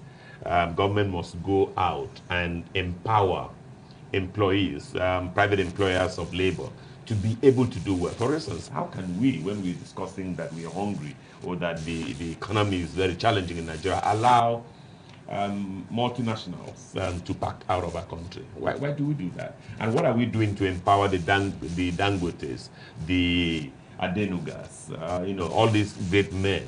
What are we doing to empower them to do business well or better so as to employ more people? So I think just to create jobs, create a better enabling, a better conducive environment so that business can thrive. And then seek ways of reaching the people. This idea of government just sitting in Abuja and saying, oh, we spent 50 billion on giving cash to people. Somebody's just sitting somewhere and cornering. This is Nigeria. I mean, we understand that. And cornering that money. That money is not getting to anywhere. And all that. We like to see government get more practical, more realistic in how it shares the commonwealth of our country. All right. Well, let's issues of funding now. The Daily Times. Daily Times says senators split over funding for zonal development commissions as lawmakers reject immunity for commission's chief executives. Just some days ago, the president had a cabinet reshuffling and also created the Regional Development Ministry. Now, and taking away Niger Delta Ministry. Yes. Now, this is bringing about an issue as they are talking about the issue of funding for Zonal Development Commission. Well, some people feel this might not really favor the Niger Delta. It won't, clearly. It would not favor the Niger Delta. How would it favor the Niger Delta? A bulk of the revenue for this funding of these regional development commissions, a bulk, in fact, a larger chunk of that money, 99%, comes from the Niger Delta. And then you're carrying my money to go. It's not even because we had the Niger Delta Development Commission or we had the Niger Delta Ministry. You see that not enough was being done in the Niger Delta. Is it now then that the ministry is not there? And then we're going to be using this money to look in more directions, in many more directions. Is it now that the Niger Delta will have enough for even for even being the layer of the golden egg? But originally, the Niger Delta, the oil money, yes, usually spreads across the country, and a chunk was set aside for the Niger Delta, and a chunk will still be because there will be a smaller chunk now because it's still that chunk that now would go to the regional. And see, I don't know about this country. We don't want them restructuring, but we are doing things as we already have restructured. What is regional development commissions? What does that mean? It just means that we are going back to regional governments. If that is so, Mr. President, we cannot carry the money of the Niger Delta and go to, for instance, the Northwest to develop them. What kind of injustice would that be? But you know, I'm happy that I've seen some Southerners standing up, and it's just a good thing for us to do that. But you know, this is Nigeria. The president would always have his way. But do you think that the president is open to listening to the yearnings of the persons that complain about issues like this? But it has come out to say that it did not scrap it. That it did what? It's under the regional development ministry. Now, from some quarters are saying, well, the bill is still under the process of bringing in the Southwest, the Southeast, the South-South. Now, if you're looking at the states under the Niger Delta Commission, which is now under the regional development, this has some states from the South-South and some states from the Southeast. And having that commission still with the South-South Commission, isn't this going to be some double funding for the region? That's what it is. That's what it is. So then it should be satisfied. Which double funding? No, it's not double funding. See, you know, all of this is political. By the way, you the one who said, oh, that they are saying, oh, you're the one that said that, oh, it's still undergoing scrutiny at the National Assembly. The president cannot come out and say, we have done this, and then the National Assembly will come. If you understand how this National Assembly works with this presidency, which is a good thing as far as I'm concerned. But so there's not going to be, don't expect to see any surprises. Oh no, that thing the president said is not going to happen. No, it can't be like that. So there's no double dealing anywhere. I just think that what we'd like to see is for the South-South, that not even the Niger Delta, the South-South, that is the layer of the golden egg, to take its pride of place. That's just all we want to see. But to say that, oh, we're going to see any differences, no. You see that this president is even more, what's the word for that now? He's gone ahead of everybody else. For instance, he's sending a name to the Senate. They already know which ministry that name is going to. It's never happened in this country. Do you understand? So, anybody who does not fear President Tinubu, who is not afraid of him, has not begun to know that this is where wisdom starts. No, Power Bush, I mean, when we look at all of what's playing out in the polity currently, it begs the question, when decisions of this nature are to be made, is it not proper that the people are carried along? I mean, we just wake up one morning and we're hearing huge announcements of this nature. The persons that are affected, the different persons of these regions that are affected, honestly would have inputs to make. So isn't this the point where the government says, okay, this is what we are planning to do? How do we go about it in such a way that it doesn't affect your sensibilities? Serves the people right, serves the people of this country right. We never seem to pay attention during elections. This is what is haunting us. The president cannot sit in Abuja and say, oh, all more than 200 million Nigerians, come, let's put our heads together. No, you can't do that. What the president will do, and what I can bet President Tinubu has done, is to get your elected leaders. Please look at this. I'm thinking about this. The government, they have a channel of speaking to themselves or speaking among themselves and saying, oh, Senate, look at this. House of Reps, look at this. Even the other tiers of government, look at this. So they look at that quietly and they give their input and the president comes. So it's important for Nigerians to go back and pay particular attention to their leadership, to our leadership recruitment process. Until we are able to get that, all of this, because there's still some people, they could be representatives, they could be senators, they're on that table and the president says, oh, I'm planning to do this.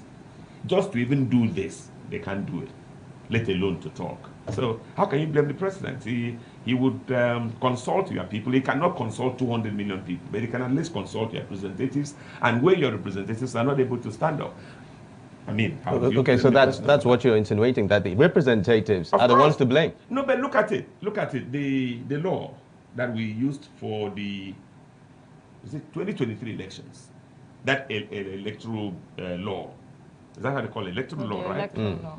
You remember that lawmakers in Nigeria sat over a document and sent it to the president at the time, Muhammadu Buhari, GCFR, and he assented to it.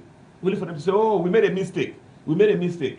The lawmakers themselves still are not voters in their own primaries that throws them up. Who does that?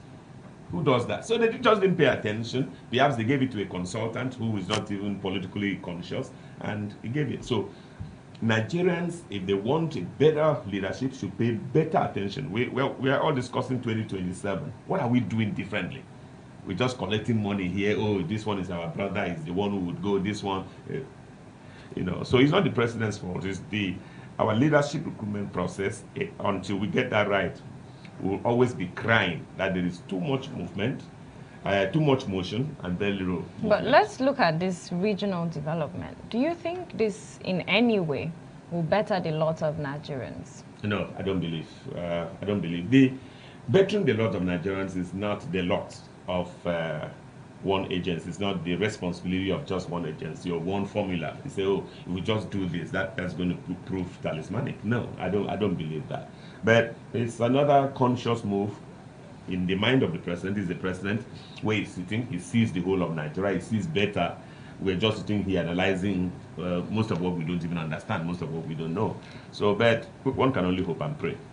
All right. Well, let's head to another paper. This day paper says, Lokboibiri, federal government targets doubling of 37 billion barrels oil reserves with improved exploration. Oil reserves, the Niger Delta region and oil. And the federal government is targeting doubling 37 billion barrels of oil reserves. Is this possible? Why not? They know what they're why they plan that. We've recorded oil theft cases. Yes, sure. And this, according to various sectors, has been hampering meeting our targets Who originally. are the oil thieves?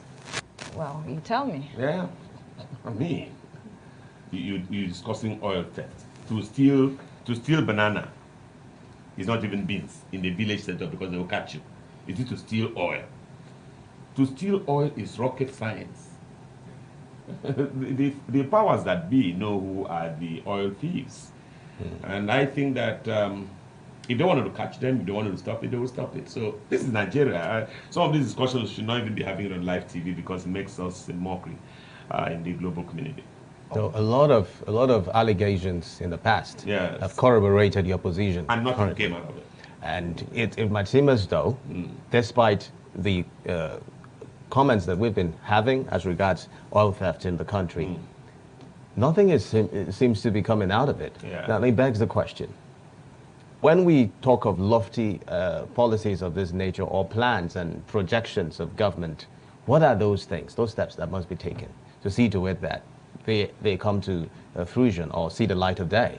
By the way, let's not just sweep that discussion about oil thievery like that. It was Ray Ekpu, our own Ray Ekpu, who I think in 1986 wrote that no matter how dirty the village is, it is from there that all the cocoyam, all the gari, all the fish that you eat in the city come from.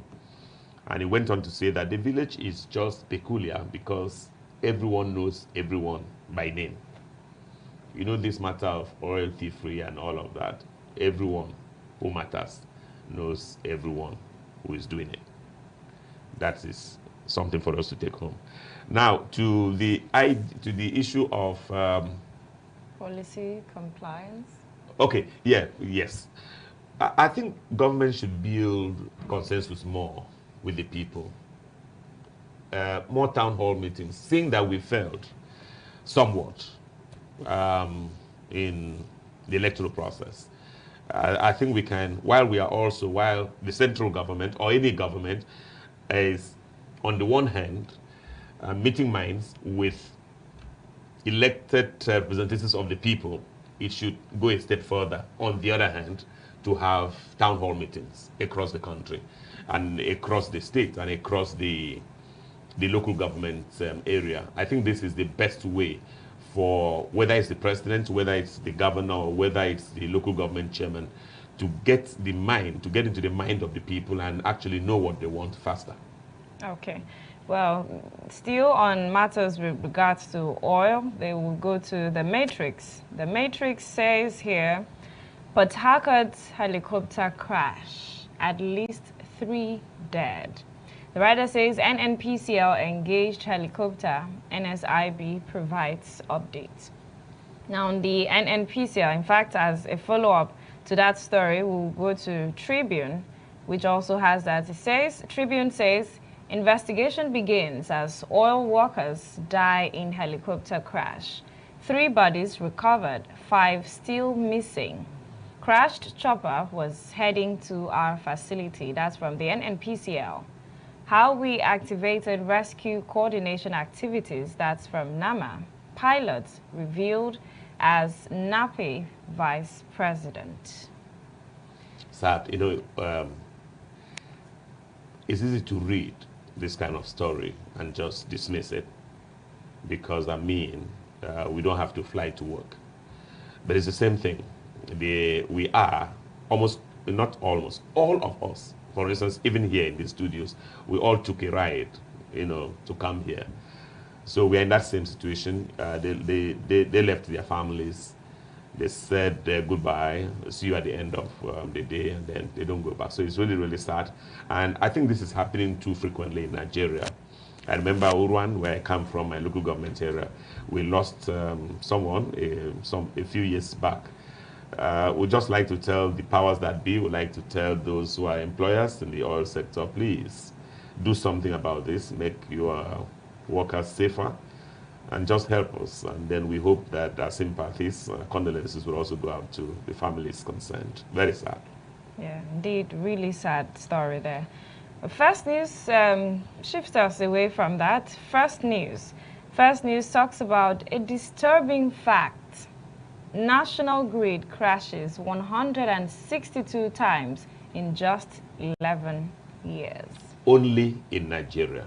Okay. They would have just added that. Okay. You know, only in Nigeria would this happen and the country is still standing. The presidents, President Bola Ahmed Tinubu should just declare a state of emergency across all facets of our national life. It should just declare a state of emergency. Is it in education? Is it in politics we are doing well? Is it in sports? Is it even in electricity? Is it in the economy? It should just declare. I just think it should just shut down the country and everyone should just sit down and say, oh, how can we get these things right?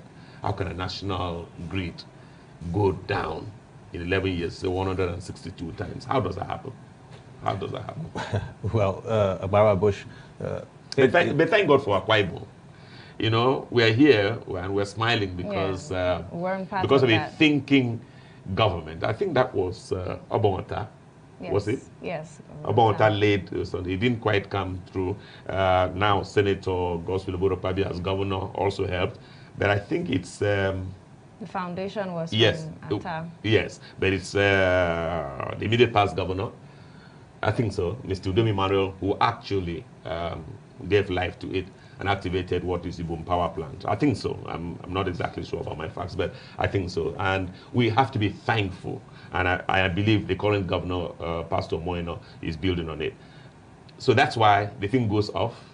Akwa Ibom, there's still electricity everywhere. We don't seem to know. But it's really serious in other parts of the country.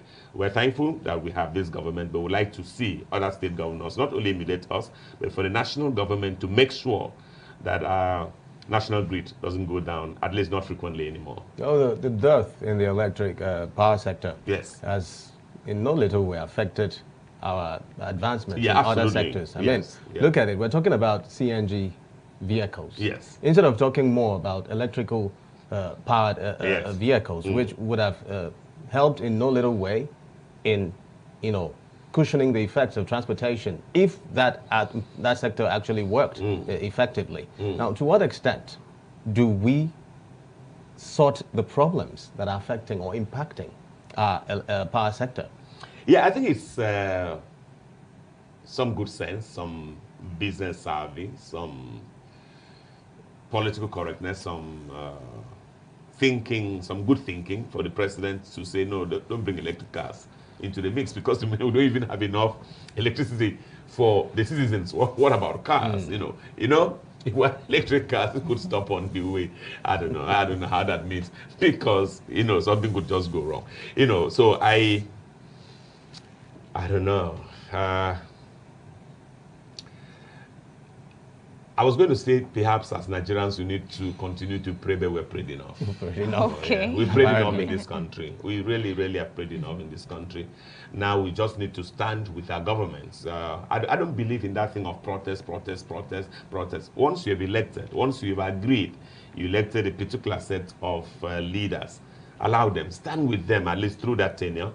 1 year to elections, we can begin to disagree and say, no, you're not going back or you're going back. That's if it even matters at all.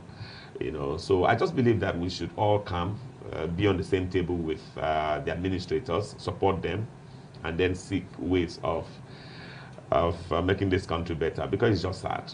Every way you turn in this country, is it in terms of food production? Is it in terms of electricity? Is it in terms of even the politics? Is it in terms of hate? Is it in terms of love? Is it in terms of the economy? Is it in terms of our schools? Is it in terms of our roads? Which facet of this country just makes you smile? Which? Not even sports anymore, not even football anymore. I don't know. Well, some people have the opinion that it's because we do supply power to Benin Republic. And in fact, early this year, the federal government had cut the supply because of to debt. 6%. Yes, and said they didn't pay or something. Yes. Do you think this is also as a result of that we're still experiencing? No. The national grid, you should ask them, for instance, what is there? We have the Moshood Abiola Stadium, I believe. It's called Moshood Abiola Stadium, in the heart of Abuja. As a matter of fact, there's no way you get into Abuja by air when you land at the airport and you're coming into Abuja itself. You don't see the airport. Mainly looking at the surroundings of the airport, you know that nobody pays any attention. If they don't pay if they don't pay stadium that they go to play football, and it's just there, everybody's seeing it. Is it national grid? It's the maintenance culture of this country that is responsible for some of this. And money will be budgeted for it, even released, and then it would divert to the national pocket of some one individual and not the national grid. So... Well, the Nigeria Electricity Regulatory Commission hosts public hearing to address persistent nationwide blackouts. Is this the way out? How can that be the way out? Public hearing. Well, maybe they want to hear more of the complaints, don't you think? Many years of our power installations that have suffered decay. So I sit in Uyo and say, oh, I've not had electricity. So I come to the public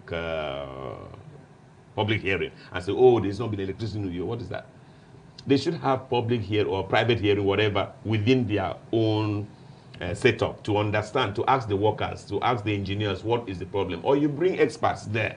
What is the problem? Why is it always collapsing? And I can tell you, they already know why it's collapsing. They just want to divert attention. The issue of transformers breaking down and issue of fixing. Why are they breaking down? They have been there for too long. They need replacement. The money is there. Replace them. Don't come be telling us stories about public hearing. What is that public hearing supposed to achieve? or to say, oh, we don't have money. There's been some public hearings in this country. If Nigerians only paid attention, because again, Nigerians don't even pay attention. Those public hearings happen and nobody goes there. Do you understand? And they just sit there and say they have done public hearing.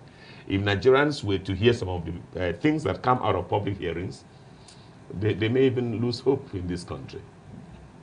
All right. Well, then, the discussion is still ongoing. But before we get on with other papers, let's take a break. We'll return and get on with this discussion. Stay with us. In a world of overwhelming voices where everyone has different opinion on different issues, it is important that we bring the core issue to the fore. Join me, Nancy Banigo, on Softline as we lend our voices to inform and influence your thoughts and actions. This is not just mere talk, it is an invocative program that touches the core of our existence.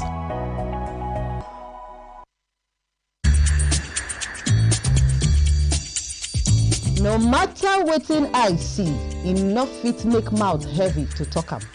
That's now why people dey talk. You know wetin dey worry you, but you no go fit take help yourself.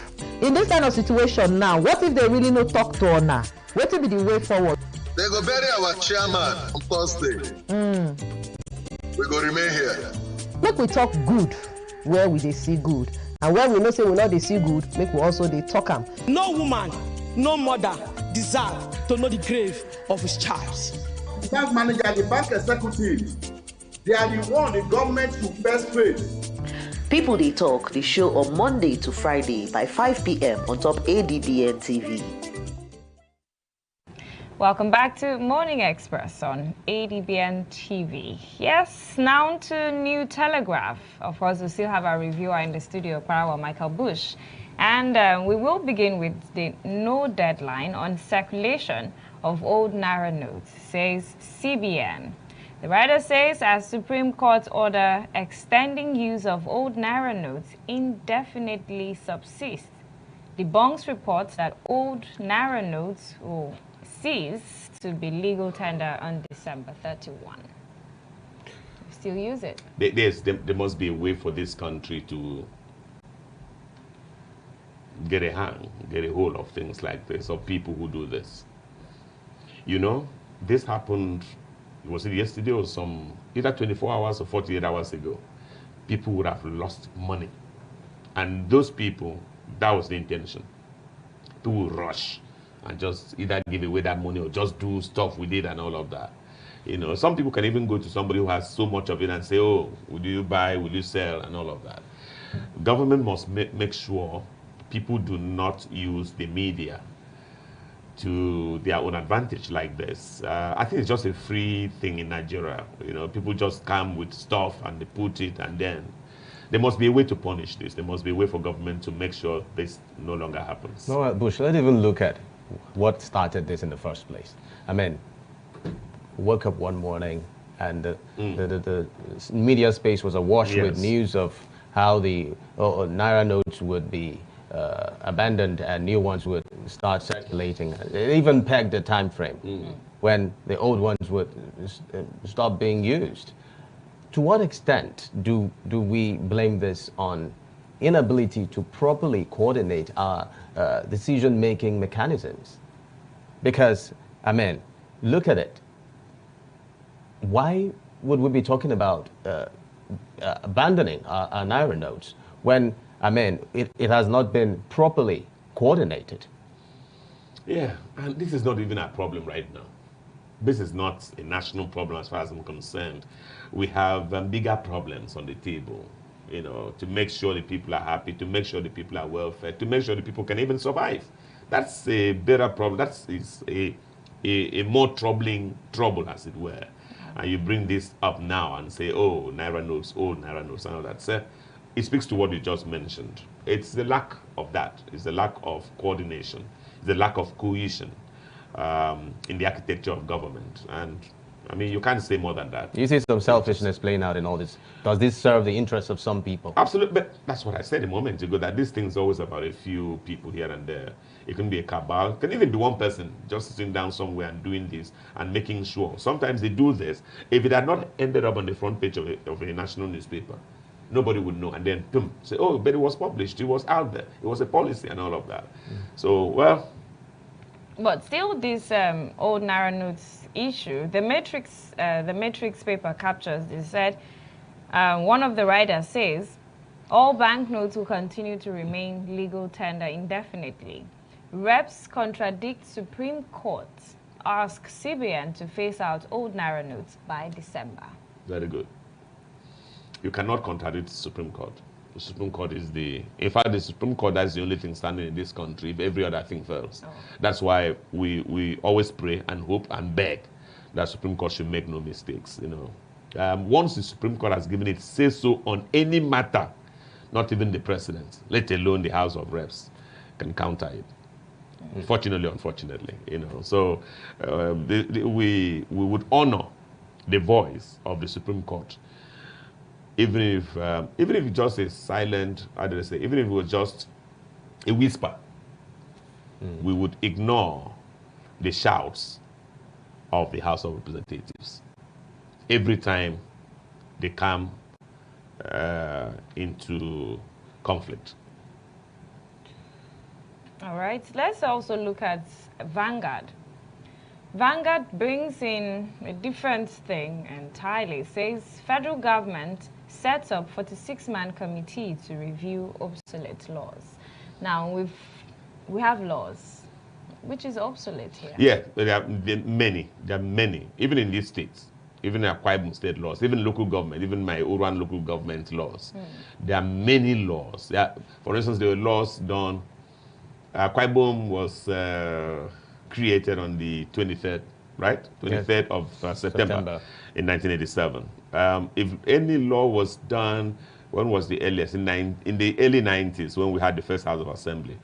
Those laws cannot but be obsolete now. Do you understand? So until somebody would go back there. Uruan, when it was county council or part of Uyo, inherited some laws until the local government chairman now, the Right Honorable Surveyor Nyebong Ekpenyong, would go back and get action on it. It will still remain obsolete. And also the national laws. There were laws perhaps done by the parliament in the 60s. Did we have any parliament? I think so. In 1960 or so. So we will need to get back to those laws and look at. So the president is spot on.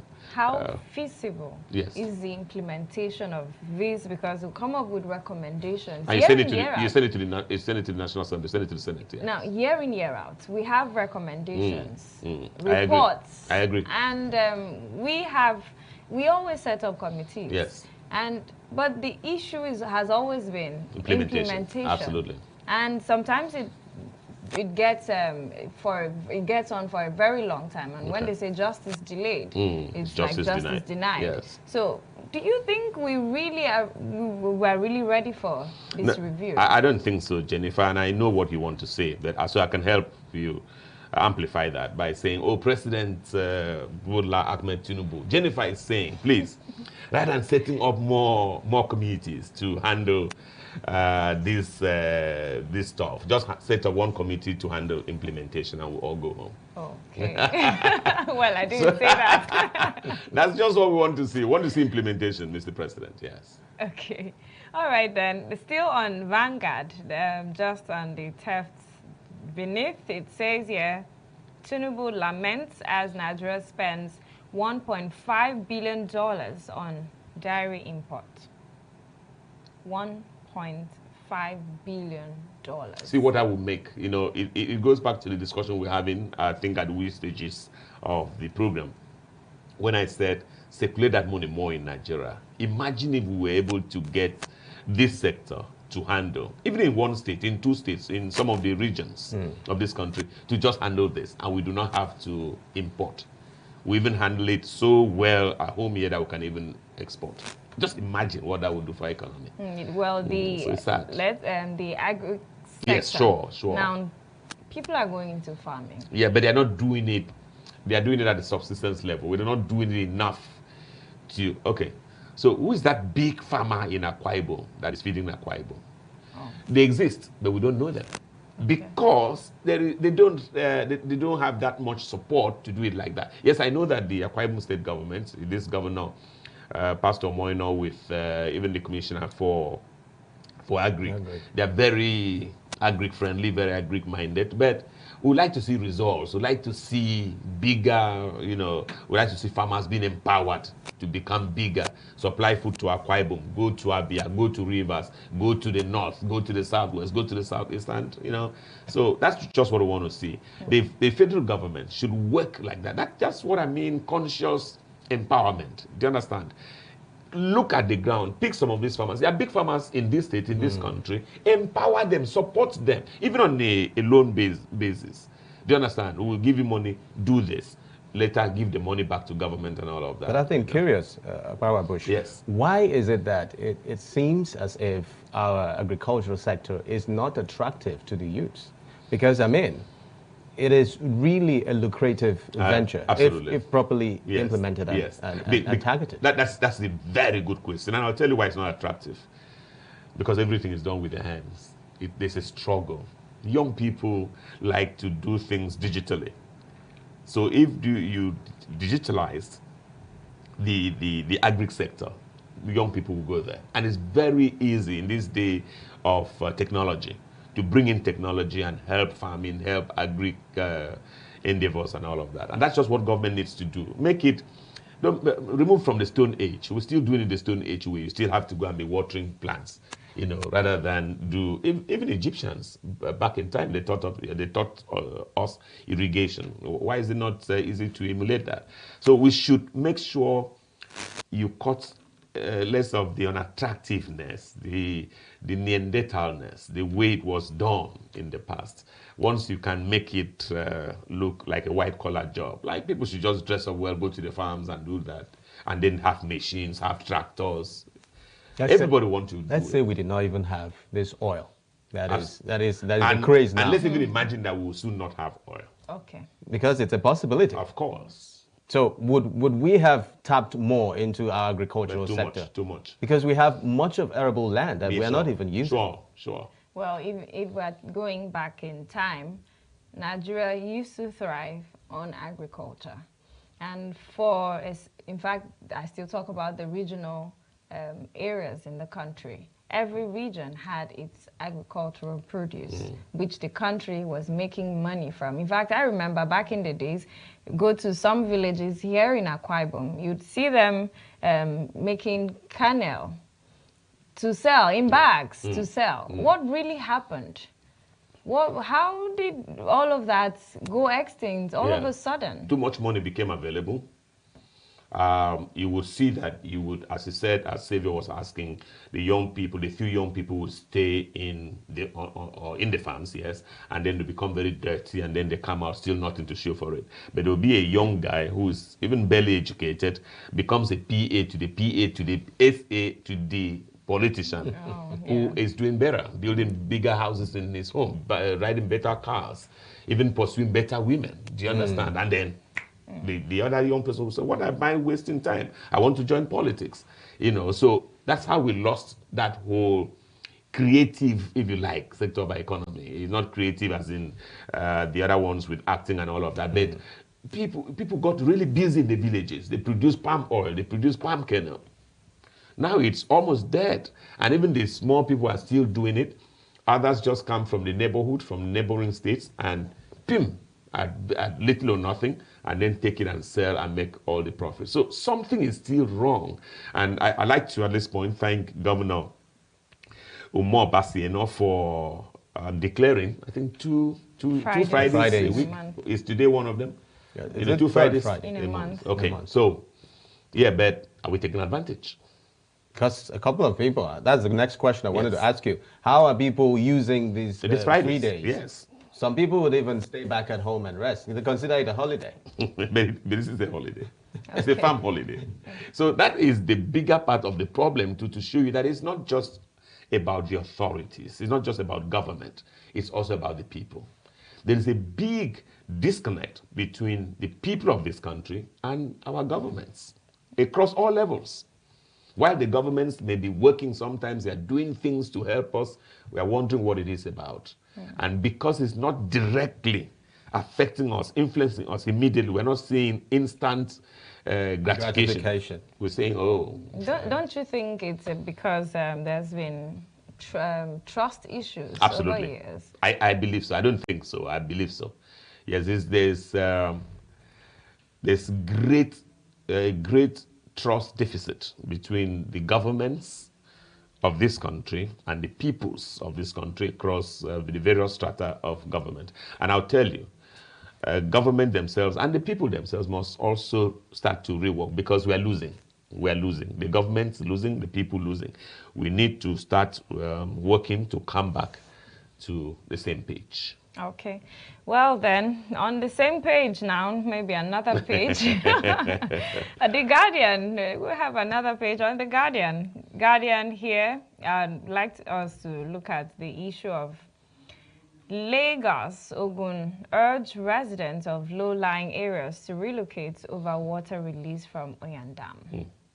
This is not just an issue in Lagos. Yes. Number of states have been notified about release of water from one dam or the other, or issues of flooding. But also, the Lagdo Dam also came into play for some Niger Delta states. You know, I'm not an expert in that, but I'm just thinking like some layman now. Water, that means we even have some water stored up somewhere. You know, if we were doing that kind of farming, we use the water there, we just get it out. And rather than it coming to trouble our people, it would be to water our plants, our crops and all of that. So, yeah, but flood. You can only pray that the thing doesn't happen to you, because the thing doesn't even understand any language. Nothing can stop it. You know, and I don't know, every time you are in Akwa Ibom, you come from here, you just must be thankful to God that He spared us. You know? But are we really doing enough to curtail flooding issues? Clearly no. Clearly no. Look at our gutters. Clearly no. Clearly no. Even the sweepers, the street sweepers. Sometimes I wonder about these states, about our people. People sweep. They're cleaning the streets. They clean them, the debris into the gutters. Who does that? And then later, the government will pay other people to come and come and clear the gutters.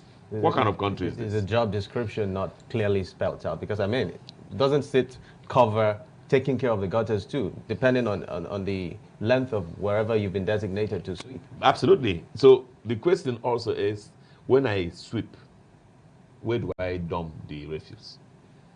The people who are using their refuse, where do they dump it? You just see, like in a neighborhood, clean neighborhood, people just get tired, they don't know what to do. They just go and select in their own street. They make a refuse dump. Site. Who does that? Who does that? And you go around the state, you find it. Do you understand? And then you sit down and blame Prince Ikam. You say, oh, he's not doing his job. How? Well, this is a case in Akwa Ibom. Yes. Now, in other states. Yes. Yes. Other states is worse. Why? The last 3, 4, 5 years, perhaps, Akwa Ibom has consistently been declared the cleanest state in Nigeria. And I said, at one point, I asked one of my friends, the cleanest? He said, it shows you. Yes. He said, it shows you the state of Nigeria and all of that. So if we are even complaining because we are clean people, that means we should not even travel to other states, and all of that. But we have to continue to keep raising the bar, support the government, support Obong Prince Ikam, and his agency. Let them continue to clean up the place. And where there is a little lacuna, a little delay, it could be issues of funding, could be just issues of manpower, we should also clean a neighborhood. I live in a wet housing. It's sad. I trek every morning. So it's sad. I see some neighborhoods and you don't have to wait for government to just come and clear the grass by your gates, by your fence. And you know, simply do that. It's an appeal to, and it's not just in the wet housing, everywhere else where people are living. Once there is the possibility, there's a need for you to, and don't even wait for sanitation day. Just clean your neighborhood, because I mean, Cleanliness, they say, is next to Shouldn't the godliness. government also have a role to play, especially now? This is an issue with dam water release. Yes.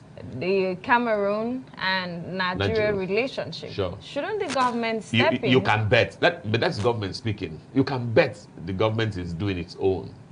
Now, we're also speaking to people, our people. Do your own. Do you understand? You can bet. There's no way you say no. There can be nobody in government who will be that insensitive. And that thing, that damn politics, is not a small matter. So governments must necessarily be interested in it, and they are doing enough. But if governments are doing and they tell you, vacate, leave. You know, most people will say, no, nothing's going to happen. We have prayed. But it's and you my stand there, house. the thing comes and sweeps you up, and you begin to blame government. How? All right, then, the discussion is heating up, and we'll take a break. When we return, we'll look at other issues.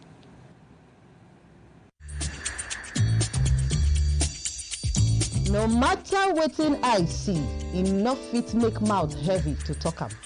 That's now why people dey talk. You know wetin dey worry you, but you no go fit take help yourself. In this kind of situation now, what if they really no talk to una? Wetin be the way forward? They go bury our chairman on Thursday. We go remain here. Make we talk good where we dey see good, and where we know say we no dey see good, make we also dey talk am. No woman, no mother deserve to know the grave of his child. The bank manager, the bank executive, they are the one the government should first face. People They Talk, the show on Monday to Friday by 5 p.m. on top ADBN TV.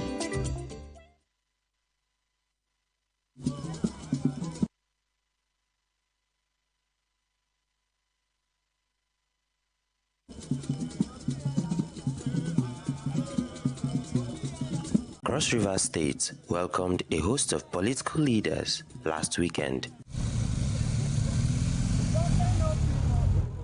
The delegation was led by Senator Godswill Akpabio, President of the Senate, who is a prominent figure from the Niger Delta region.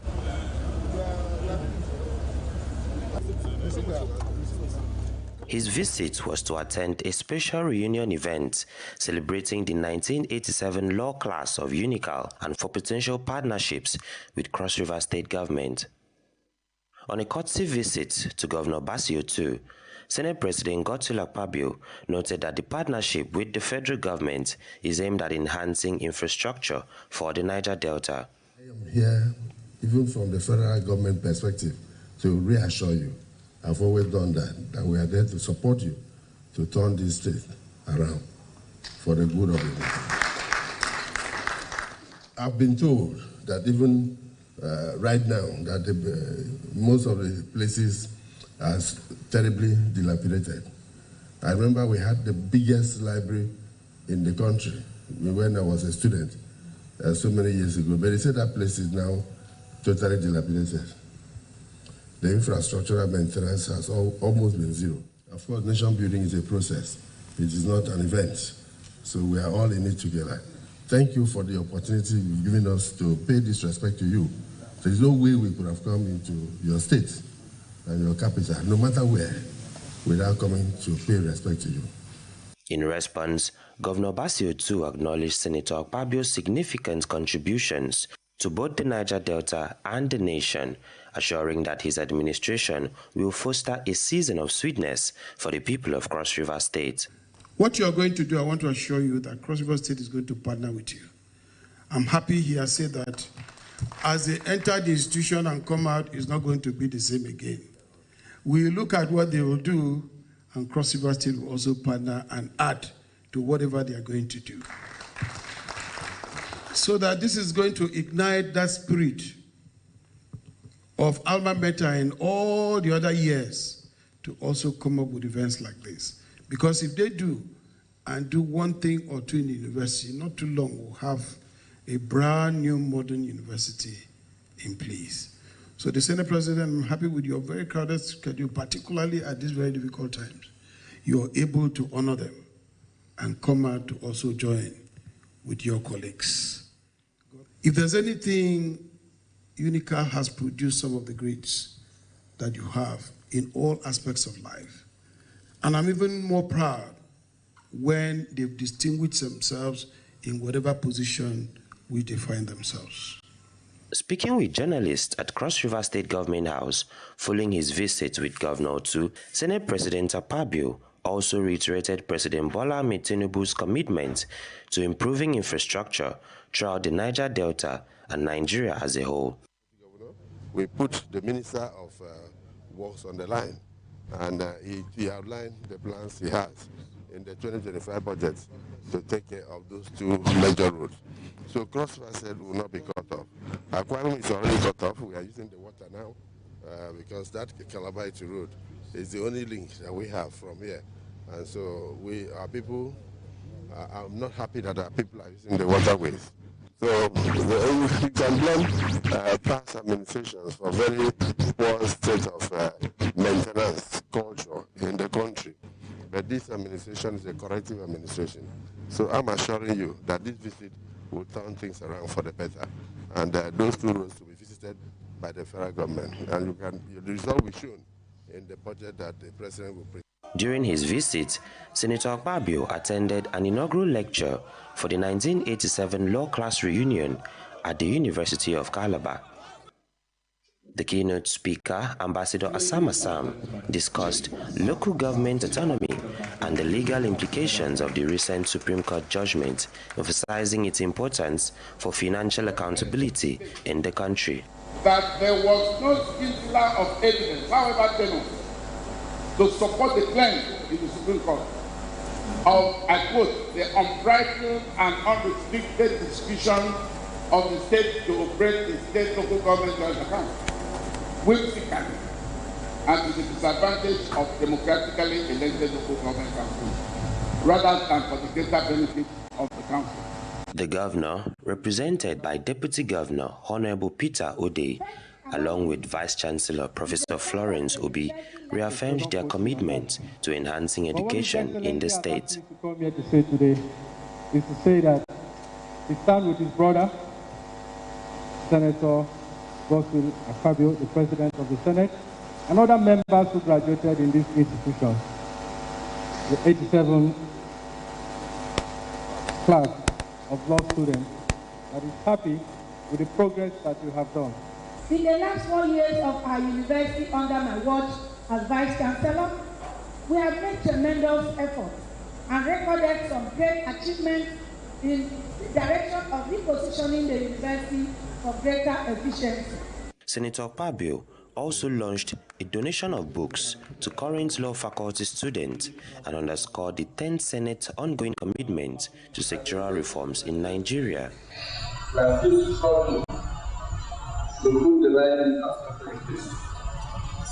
The difficulties we are facing in our nation today were not caused by the present administration. These were years of maladministration. Any country that does not have approach, affordable transport, you don't know who to help. You don't get for a very day. When economic finance, not as we are witnessing the work of our country's.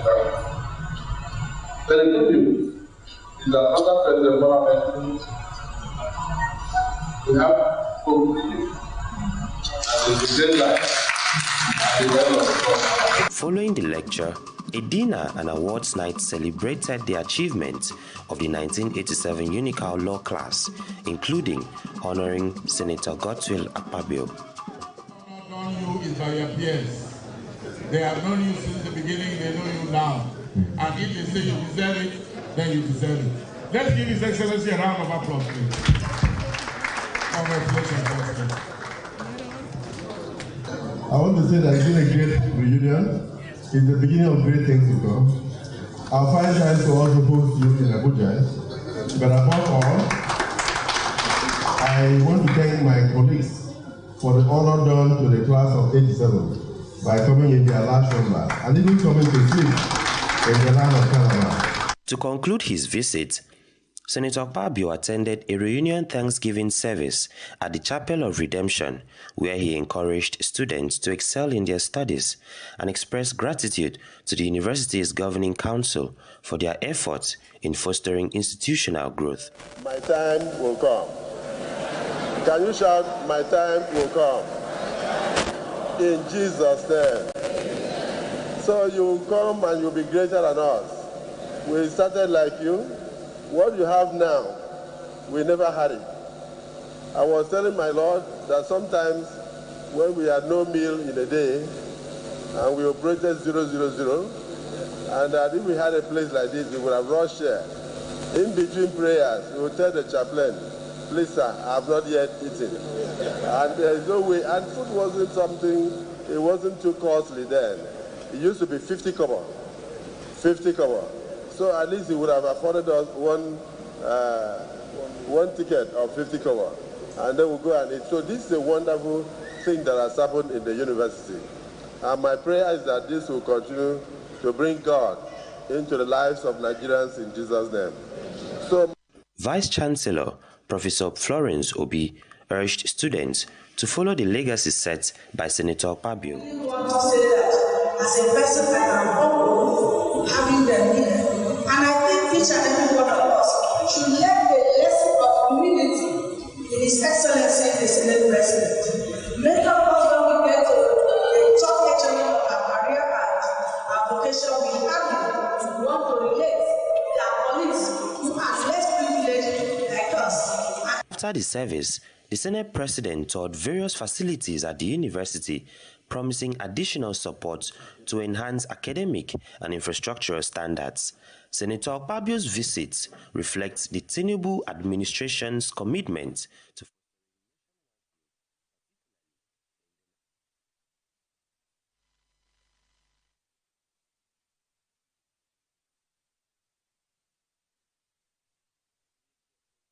out, and the functions of that ministry be transferred to a new ministry called the Ministry of Arts, Culture, Tourism, and Creative Economy. The President and members of Council today took a decision to rename that ministry so that all these other regional bodies will come under this new Ministry of Regional Development. Over there in the Niger Delta region, I would like them to know that that has not removed anything from them. The NDDC is still very much in place, which is still under the Ministry of Regional Development, and all other such agencies are there. It's just a question of change of nomenclature. That is what has been done. And I wouldn't want anybody in that region to begin to feel that the Ministry of Niger Delta has been scrapped and is no more in existence.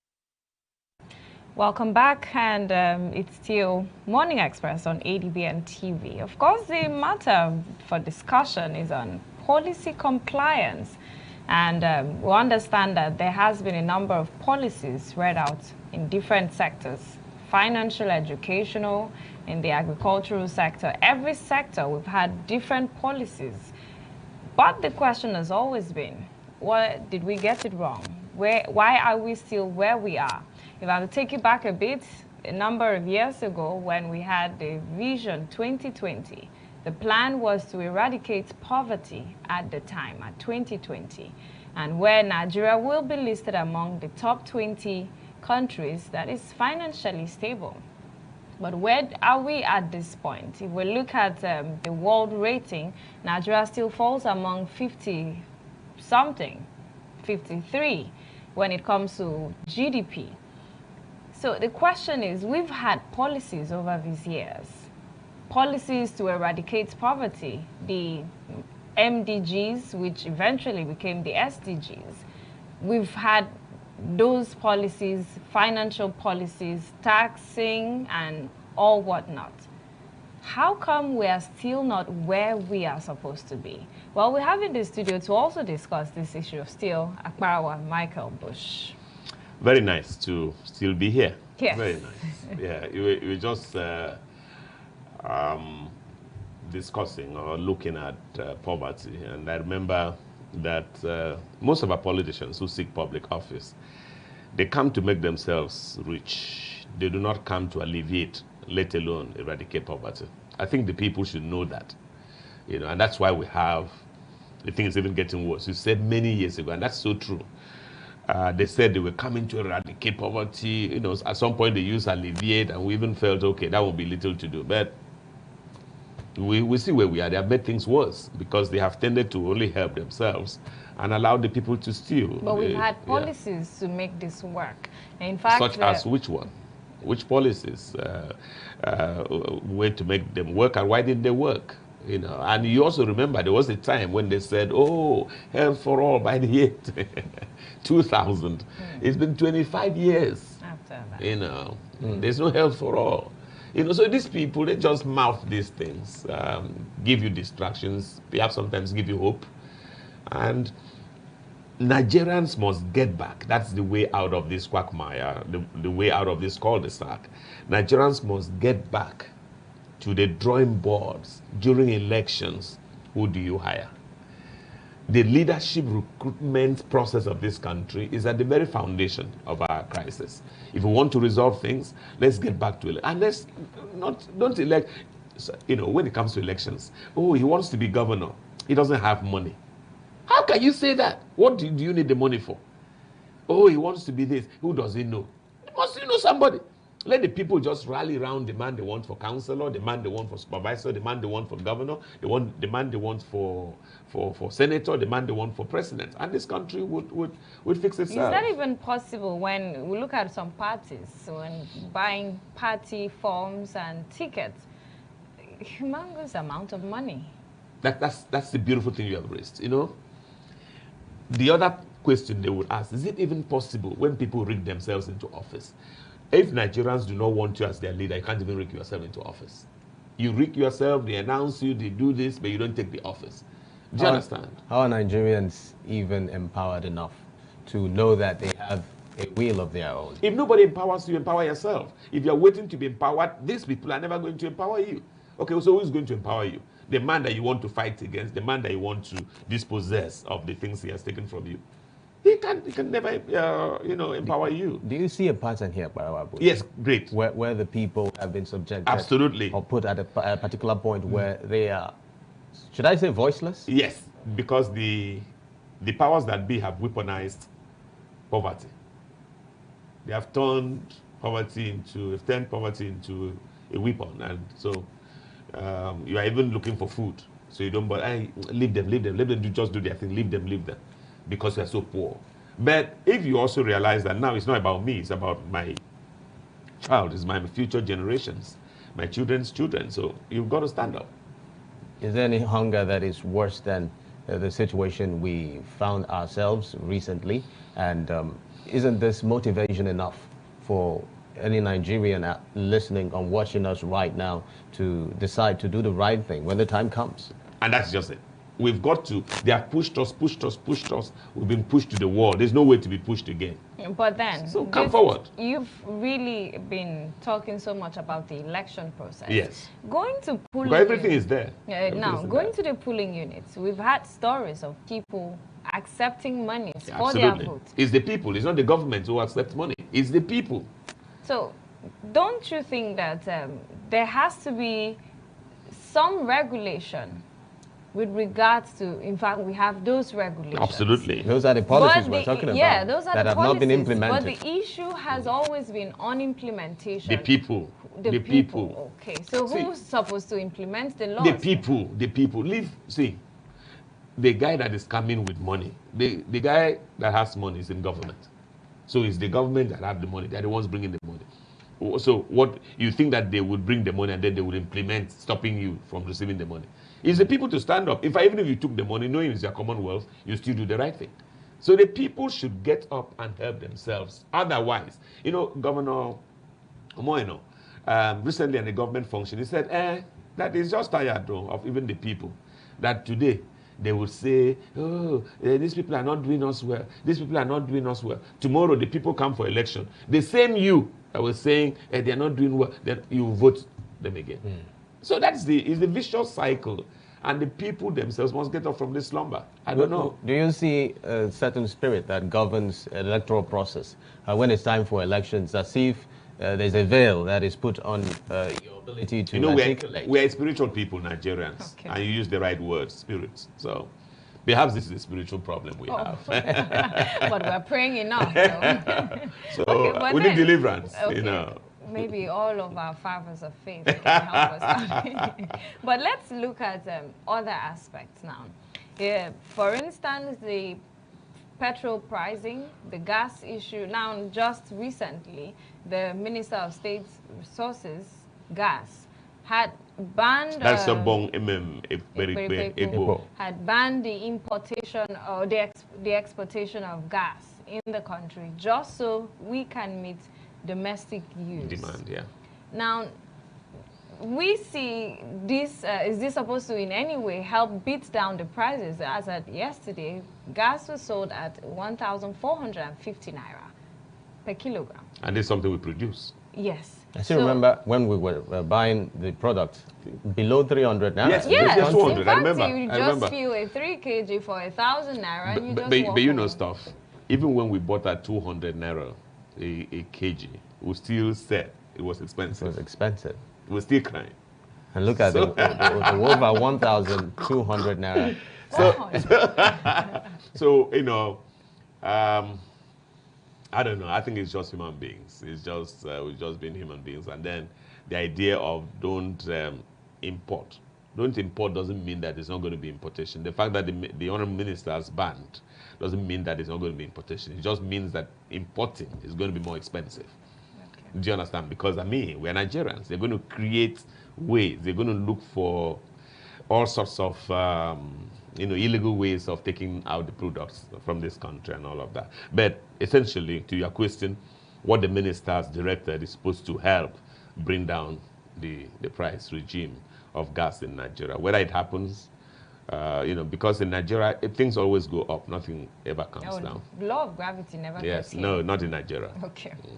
Well, then, apart from issue of gas and petrol, let's look at the education sector. We've a number of times attributed ASU to, or say they are synonymous to strike. But isn't this an issue of policy implementation with the ASU? I do not envy ASU. I get to our university campuses and I just don't know whether they are universities. We can call them universities. The government, I can tell you, they're not doing enough. Even we, the people, are not doing enough. The so-called rich people of Nigeria are not doing enough for university education. Because when you get into a university campus, I remember getting into a university campus, I think in 3 continents of the world. I've got to one in the Americas, got into one in Europe, I think in the UK, and then another in Asia, in Dubai. You don't even need to study to know book in those countries. Believe me.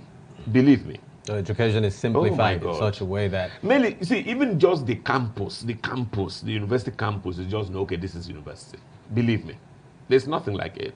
Perhaps top faith, not to commercialize, not well, to you say have yes, to pay yes, us for absolutely. that. So perhaps we have some private universities that may look like semblance of it. Yes, but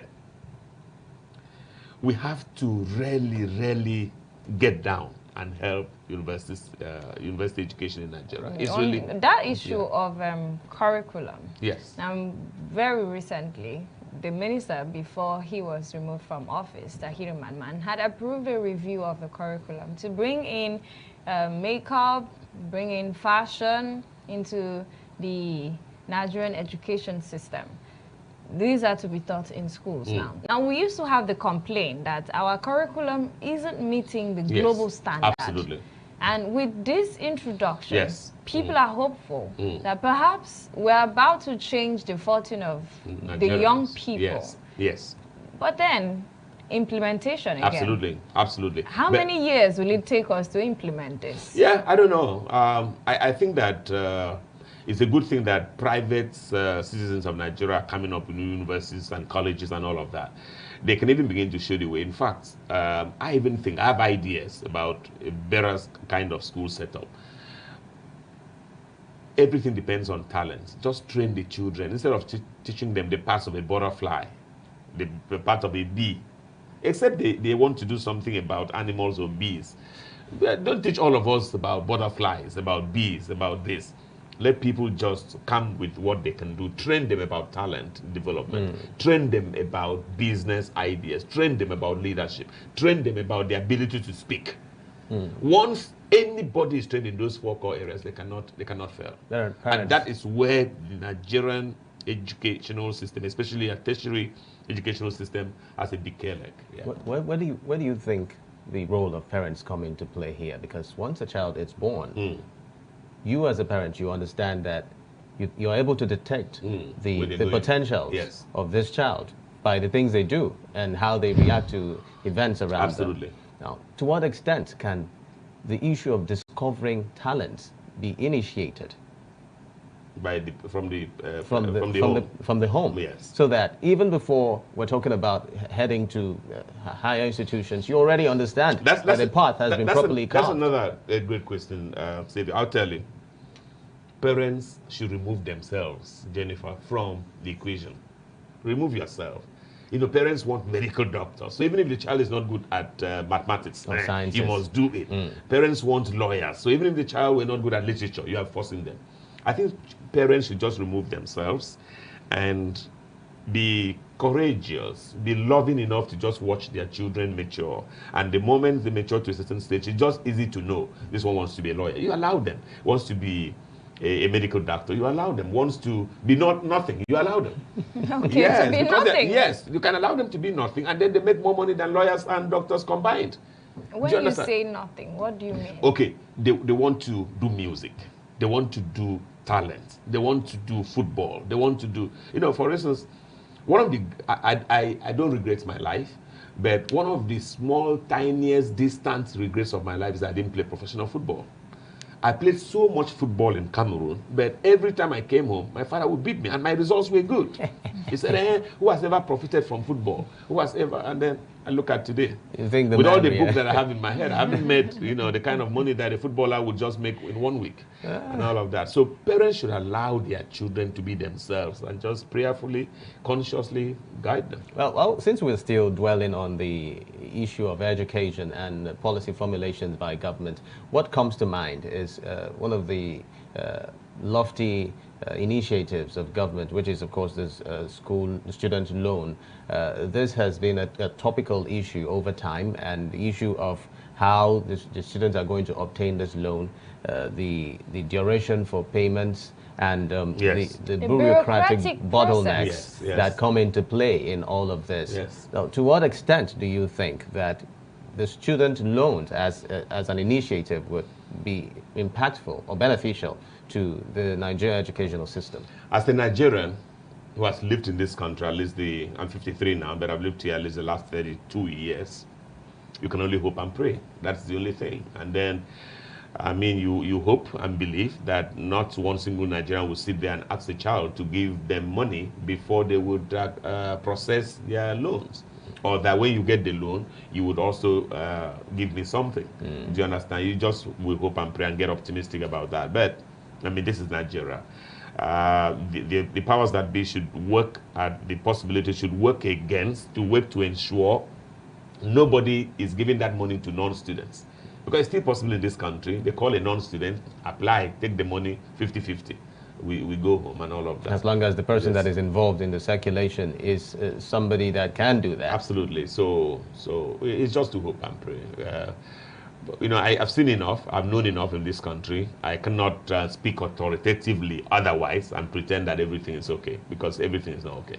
Let's take it down to nursery, primary schools. Now, before the tertiary institutions, you have to begin from the roots, the basics. Now, these basics, a number of times people equate them to poor quality turnout. From the teaching process to the environment. We've had issues of quality being mentioned here. The employment processes of teachers, the payment of teachers as at when due as well, has always come up. Do you think that we are going to move away from that era? Now, considering the local government autonomy now, payment of teachers' salaries will come up. Do you think we'll ever have to match up with global best practices, as we say? I've heard a couple of governors, especially our own, maintain that autonomy for local governments cannot be autonomy for local governments, cannot just be autonomous. Do you understand? And those who don't know would think that, oh, they're just speaking because they need to get some money. No. How can Uran, for instance, I want to use Uran because I come from there, be truly autonomous when there are Uran people working outside of Uran? Do you understand? They are big Uran people, perhaps employed in Ikorepene, perhaps in Uyo, perhaps in Ikorabasi. And then there may not be any Ikorabasi person. They may not be in Uran. So why should Ikorabasi pay Uran when Uran is not paying Ikorabasi? Okay, but let's look at it from the state's angle. Yes. Now, if you work in any state, whether you're from there or not, Yes. that state pays Yes. you. Shouldn't that be what should be obtainable in the local government? If you work in Uran, Uran should pay you irrespective of where you come from. Same thing applicable to other local governments. That's also a fantastic way to put it, but there's no autonomy like that. Okay. Nobody came and said, oh, the states must be autonomous. Because if you bring that argument, the moment you bring that argument, then there's a need to how the resources going, who's taking the resources and all of that. So, but still, generally, you raise the issue of teachers. As fundamental as they are, as almost inevitable, we can't do without them as they are. They don't come from that local government area. Do you understand? Not all Uran teachers are from Uran. Do you understand? So it's a big problem. And until the state will come in and manage that aspect, we'll still have problems. You said a moment ago about delayed salaries. Because if my salary is 50,000, for instance, and it's for January, and you paid me in March, it's useless. It means that I have to go back and be paying debts that I owe. That money is almost completely useless. But is it only local governments? Is it only teachers that are being owed? Is it only teachers whose salaries are delayed? Do you understand? So it's a lot. It's really, really much, you know. So how can we deal with the issue of quality at the basics? Because it's from that level they get to secondary and to the tertiary institutions. You must ask politicians, public office holders, why their children do not go to school within their jurisdiction. That's how to resolve that matter. The moment public office holders, from the governor down to local government chairman down to supervisors to councillors, once their children go to school within that state, things will go well. And that's just how to resolve it. Do you understand? Because they would now pay attention to details of quality. Do you understand? Now, see, I've spoken with some teachers, perhaps not in Akwa Ibom, and I wondered what they were doing. Do you understand? I've spoken to some teachers and across every tier of teaching. Do you understand? I just wondered who are they teaching? What are they teaching and all of that? So but this is Nigeria. Anybody can become anything. You think it's feasible? Looking at the aviation sector, for instance. Yes. I mean, this is, you see the who is who of this world using our aviation sector.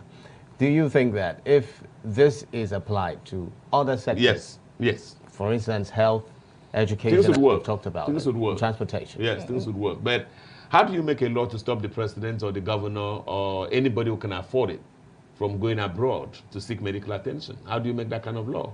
Or in fact, you make the law, I disappear, I don't even tell you where I'm going to.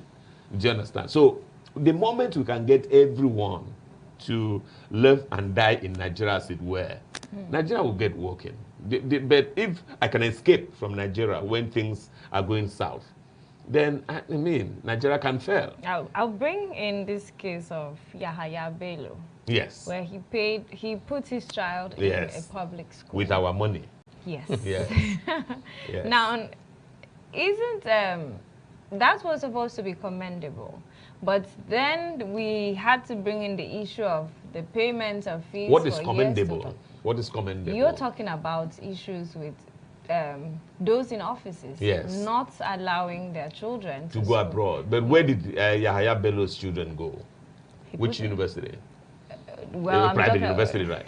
This one is in a private university. School. Oh, in the primary school. Okay, good. Primary school. Fees. Yes, in dollars. Yes. Imagine that. That's not the discussion we're having. No. That's not the kind of discussion we're having. Because that one, in fact, what it's doing is even worse than sending your child abroad. Do you understand? What he's doing is worse, it's worse, it's worse. That means we've just beaten the rule. They say no child should go abroad and go to school because you say, okay, I'm going to train my child here, but I'm going to do it with dollars. You know, what is that? Did Yahya Bello, before he became governor, could he have afforded that? Did the children he had before then go to attend those kind of schools?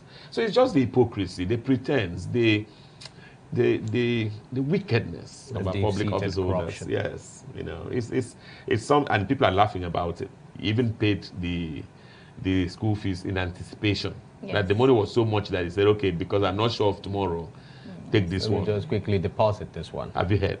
That kind of matter. So it's a shame, a crying shame, really. Well, I think the health sector is quite another very important and pertinent sector that we've seen bottlenecks come out to play very, very hugely. Now, talking about our health sector, it also goes to buttress your point as regards how can we even restrict a big political office holder from going out to seek medical care abroad. Yes. Because, I mean, if this were to be properly done, and we have our healthcare system working effectively, a primary healthcare system working effectively, it goes a long way to show that these facilities would be able to, impact our healthcare system more effectively. Now, to what extent can we ensure that these policies that we have as regards our healthcare are implemented in such a way that our health system begins to work effectively? So it's just the same thing that we were saying, whether it's when Jennifer was talking about ASU always resorting to industrial action, as if they had any, what other choice? What can ASU do? Do you understand? When you look at the very horrible conditions on campus, even the lecturers, even what they call, or the person they call the professor at the bar, how well paid are they? Look at their offices. So they, I don't know. They always have to resort to this. So to the question of health, we're just completely helpless. And then there's the issue of brain drain. Doctors are constantly migrating, leaving Nigeria to other parts of the country. And people are criticizing them as if you had the opportunity to go to somewhere where you think the grass is greener, you won't flee. So what can we do to make the grass greener? Yeah, just make the country better. Continue to hope and pray and work towards the country getting better. Until the country becomes better, I'm afraid all of what we're saying will come to nothing. Because people want to go to where they can make their lives better and come back and help their people, help their families. And I also call on those who have fled the country, as it were, who have gone to pursue greener pastures, to please look back at the country and bring some value, add some value here and there. Yeah, because this will have to do with a lot of sacrifice. Too much. I mean, if you are already out of the shores of Nigeria and you look back, it would take a lot from you to want to come back to invest. We're not saying, okay, invest, yes. We're not saying come back, we're just saying send back part of the investment. It doesn't take anything to want to invest in the country. Just invest in your country because you know that at least one or two persons from your family or from your village or from your state will benefit in the process. Let's look at the issues with insurance schemes. Now, understanding that we have a policy for health for all, and one of the ways to achieve that is through insurance scheme, where the underserved as well as the vulnerable can have access to health facilities, health treatment, and all whatnot. Now, in Nigeria, we've recorded 83 polio cases, type 2, already, 83. Oh, and polio? Yes. Oh, polio is back? It's back. Polio? And yes. But Nigeria was declared polio-free. We were, but situations have changed. In fact, as reported by The Guardian, just this morning, Nigeria records 83 polio virus type 2 cases. Now, this means that the number of persons within the country with the hardship can't afford some level of medical care. But then, at the registration for health insurance scheme, there are bottlenecks.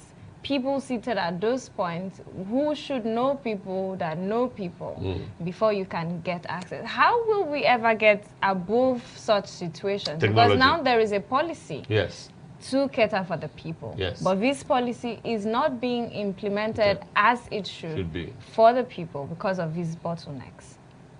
Technology, online, and then send people to the villages, you know, because of peculiar circumstances of the country. You know, technology would not still be available in some villages, at the rural areas. So you need to send people, and then you hope and pray that they would go there and not also decide to stop in one village and not go to the other village. You know, Nigeria's problem is massive, believe me. We all blame President Tinubu, even the Senate President, we all blame him, blame this one, blame the Chief Justice of Nigeria, blame governors, blame commissioners, blame ministers. We can continue in that blame game, but I tell you, the problem of Nigeria is not just for one man, let alone for one it's not just for one government, let alone for one man. It's for all of us, both the people and the governed, to the people and those in government, to put their heads together and seek solutions. Well, the issue of transportation is another very pertinent sector. Just recently, government has been making efforts at introducing the CNG initiative, converting cars to CNG powered. Now, this is a policy that a lot of people feel there are loopholes because, I mean, they talk about how reliable is this? Are we going to be talking more of hazards months from now? And to what extent can we say that this is the path to tow? The training of the persons that are going to be manning these different conversion centers. And then the issue of getting factory-fitted CNG vehicles also comes into play. Is it better that we go or toe the line of getting these cars directly from in their factory-fitted forms so that we avoid issues of hazards from now on? Now, talking about the policy of conversion of cars to CNG, would you say that it is commendable and should be implemented, or proper implementation? Will that work? Well, you know, Nigeria has also, as always, Nigerians, our governments have always been short on implementation, and we cannot expect magic or a miracle suddenly. But we only hope and believe that this time things would be different. But there's a Nigerian who is into cars. Why did we look away from him? You know, earlier on the program this morning, we looked at the possibility of government empowering such manufacturers, such manufacturers or such people in such kind of businesses to do better. You know, why didn't we look at the guy who was into cars, into vehicle manufacturing? Why didn't we empower him to do more? Why didn't we even look at the possibility of building these plants across the country and saying, okay, let's do like this? Nigeria has to look inwards if Nigeria has to get well. This electricity headache has remained because Nigeria has not looked inwards. Nigeria still trusts other countries to come and solve its electricity problems. That's why the problem persists. I believe that as with transportation, as with health, as with education, Nigeria must look inwards for, if you like, customized solutions for our problems. Otherwise, we'll still continue to chase shadows. Well, we don't want to be chasing shadows. Well, we pray so. We pray and hope so. But then there has been, now with this implementation issue, now the president has been on hit as regards to the functioning of the ministers and those in his cabinet. And he answered just days ago with the reshuffling of the cabinet.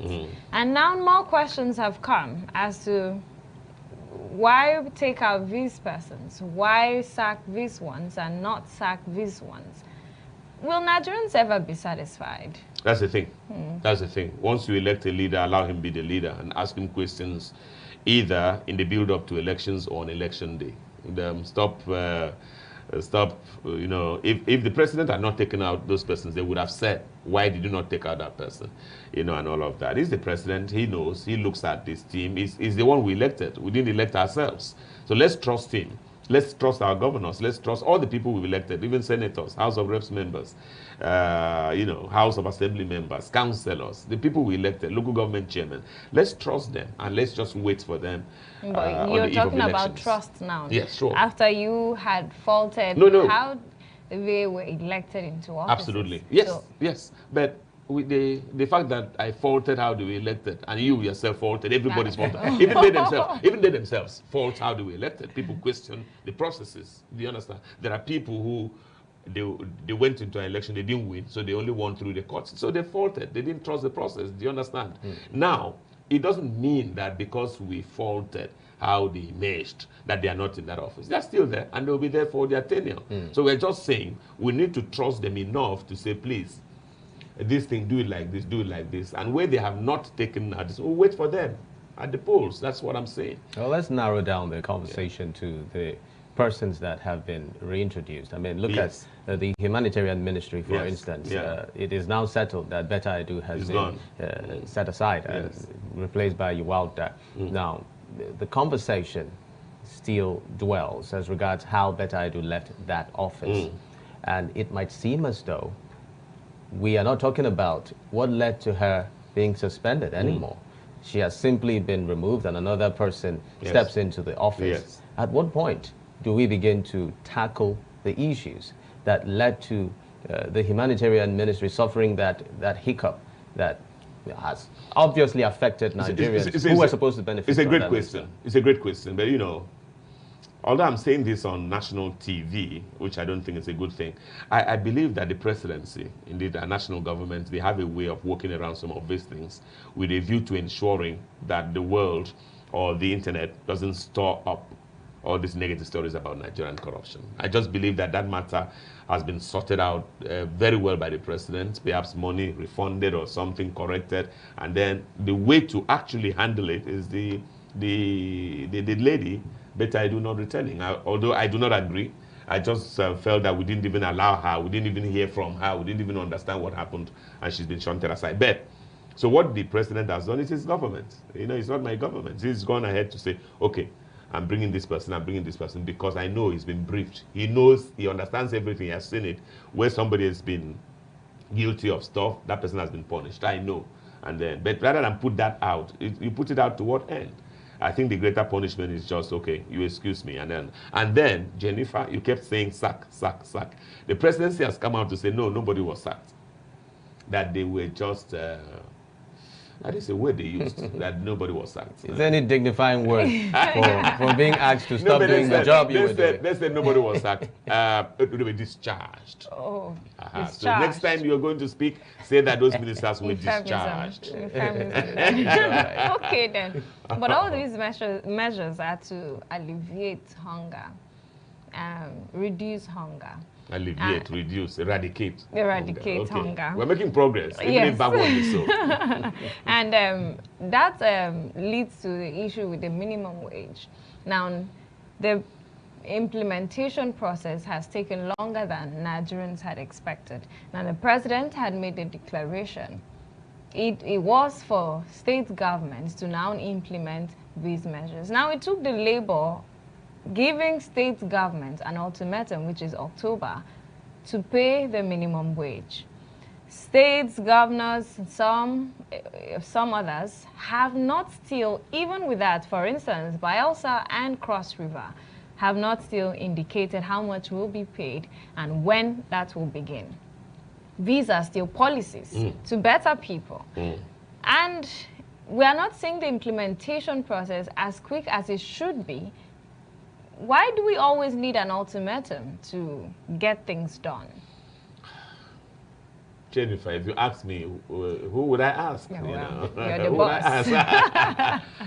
You know, Jennifer, this is Nigeria. And Jennifer, we're talking about minimum wage, right? Yes. We should even be praying that those who say they are going to pay this will be able to pay it.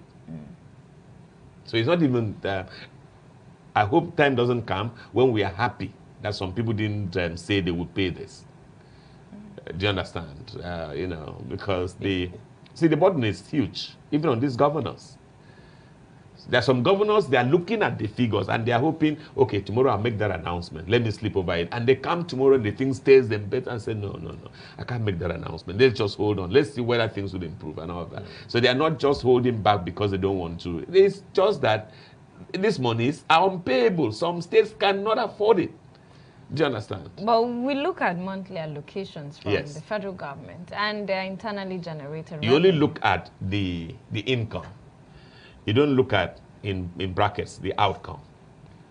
You don't look at the what they have to do. Well, with money. Nigerians point to the payment of the expenditure from the executive and say, if this can be cut down, the people will be very okay. Yeah, first let's cut it down. First, let's cut it down, because if you don't cut it down and you just rush and made this pronouncement, some states will just go under. I can tell you. Do you understand? Shouldn't that be what the states should be considering? Yeah. See, it is not just up to a governor to say slash this, slash this. The system has to agree. All sorts of things are going on. There are even some people, there are some secret payments, there are some secret things that are being done. If you removed it, you may lose power. So we just sit somewhere and say, oh, it's agreed, it's this. It's not that easy.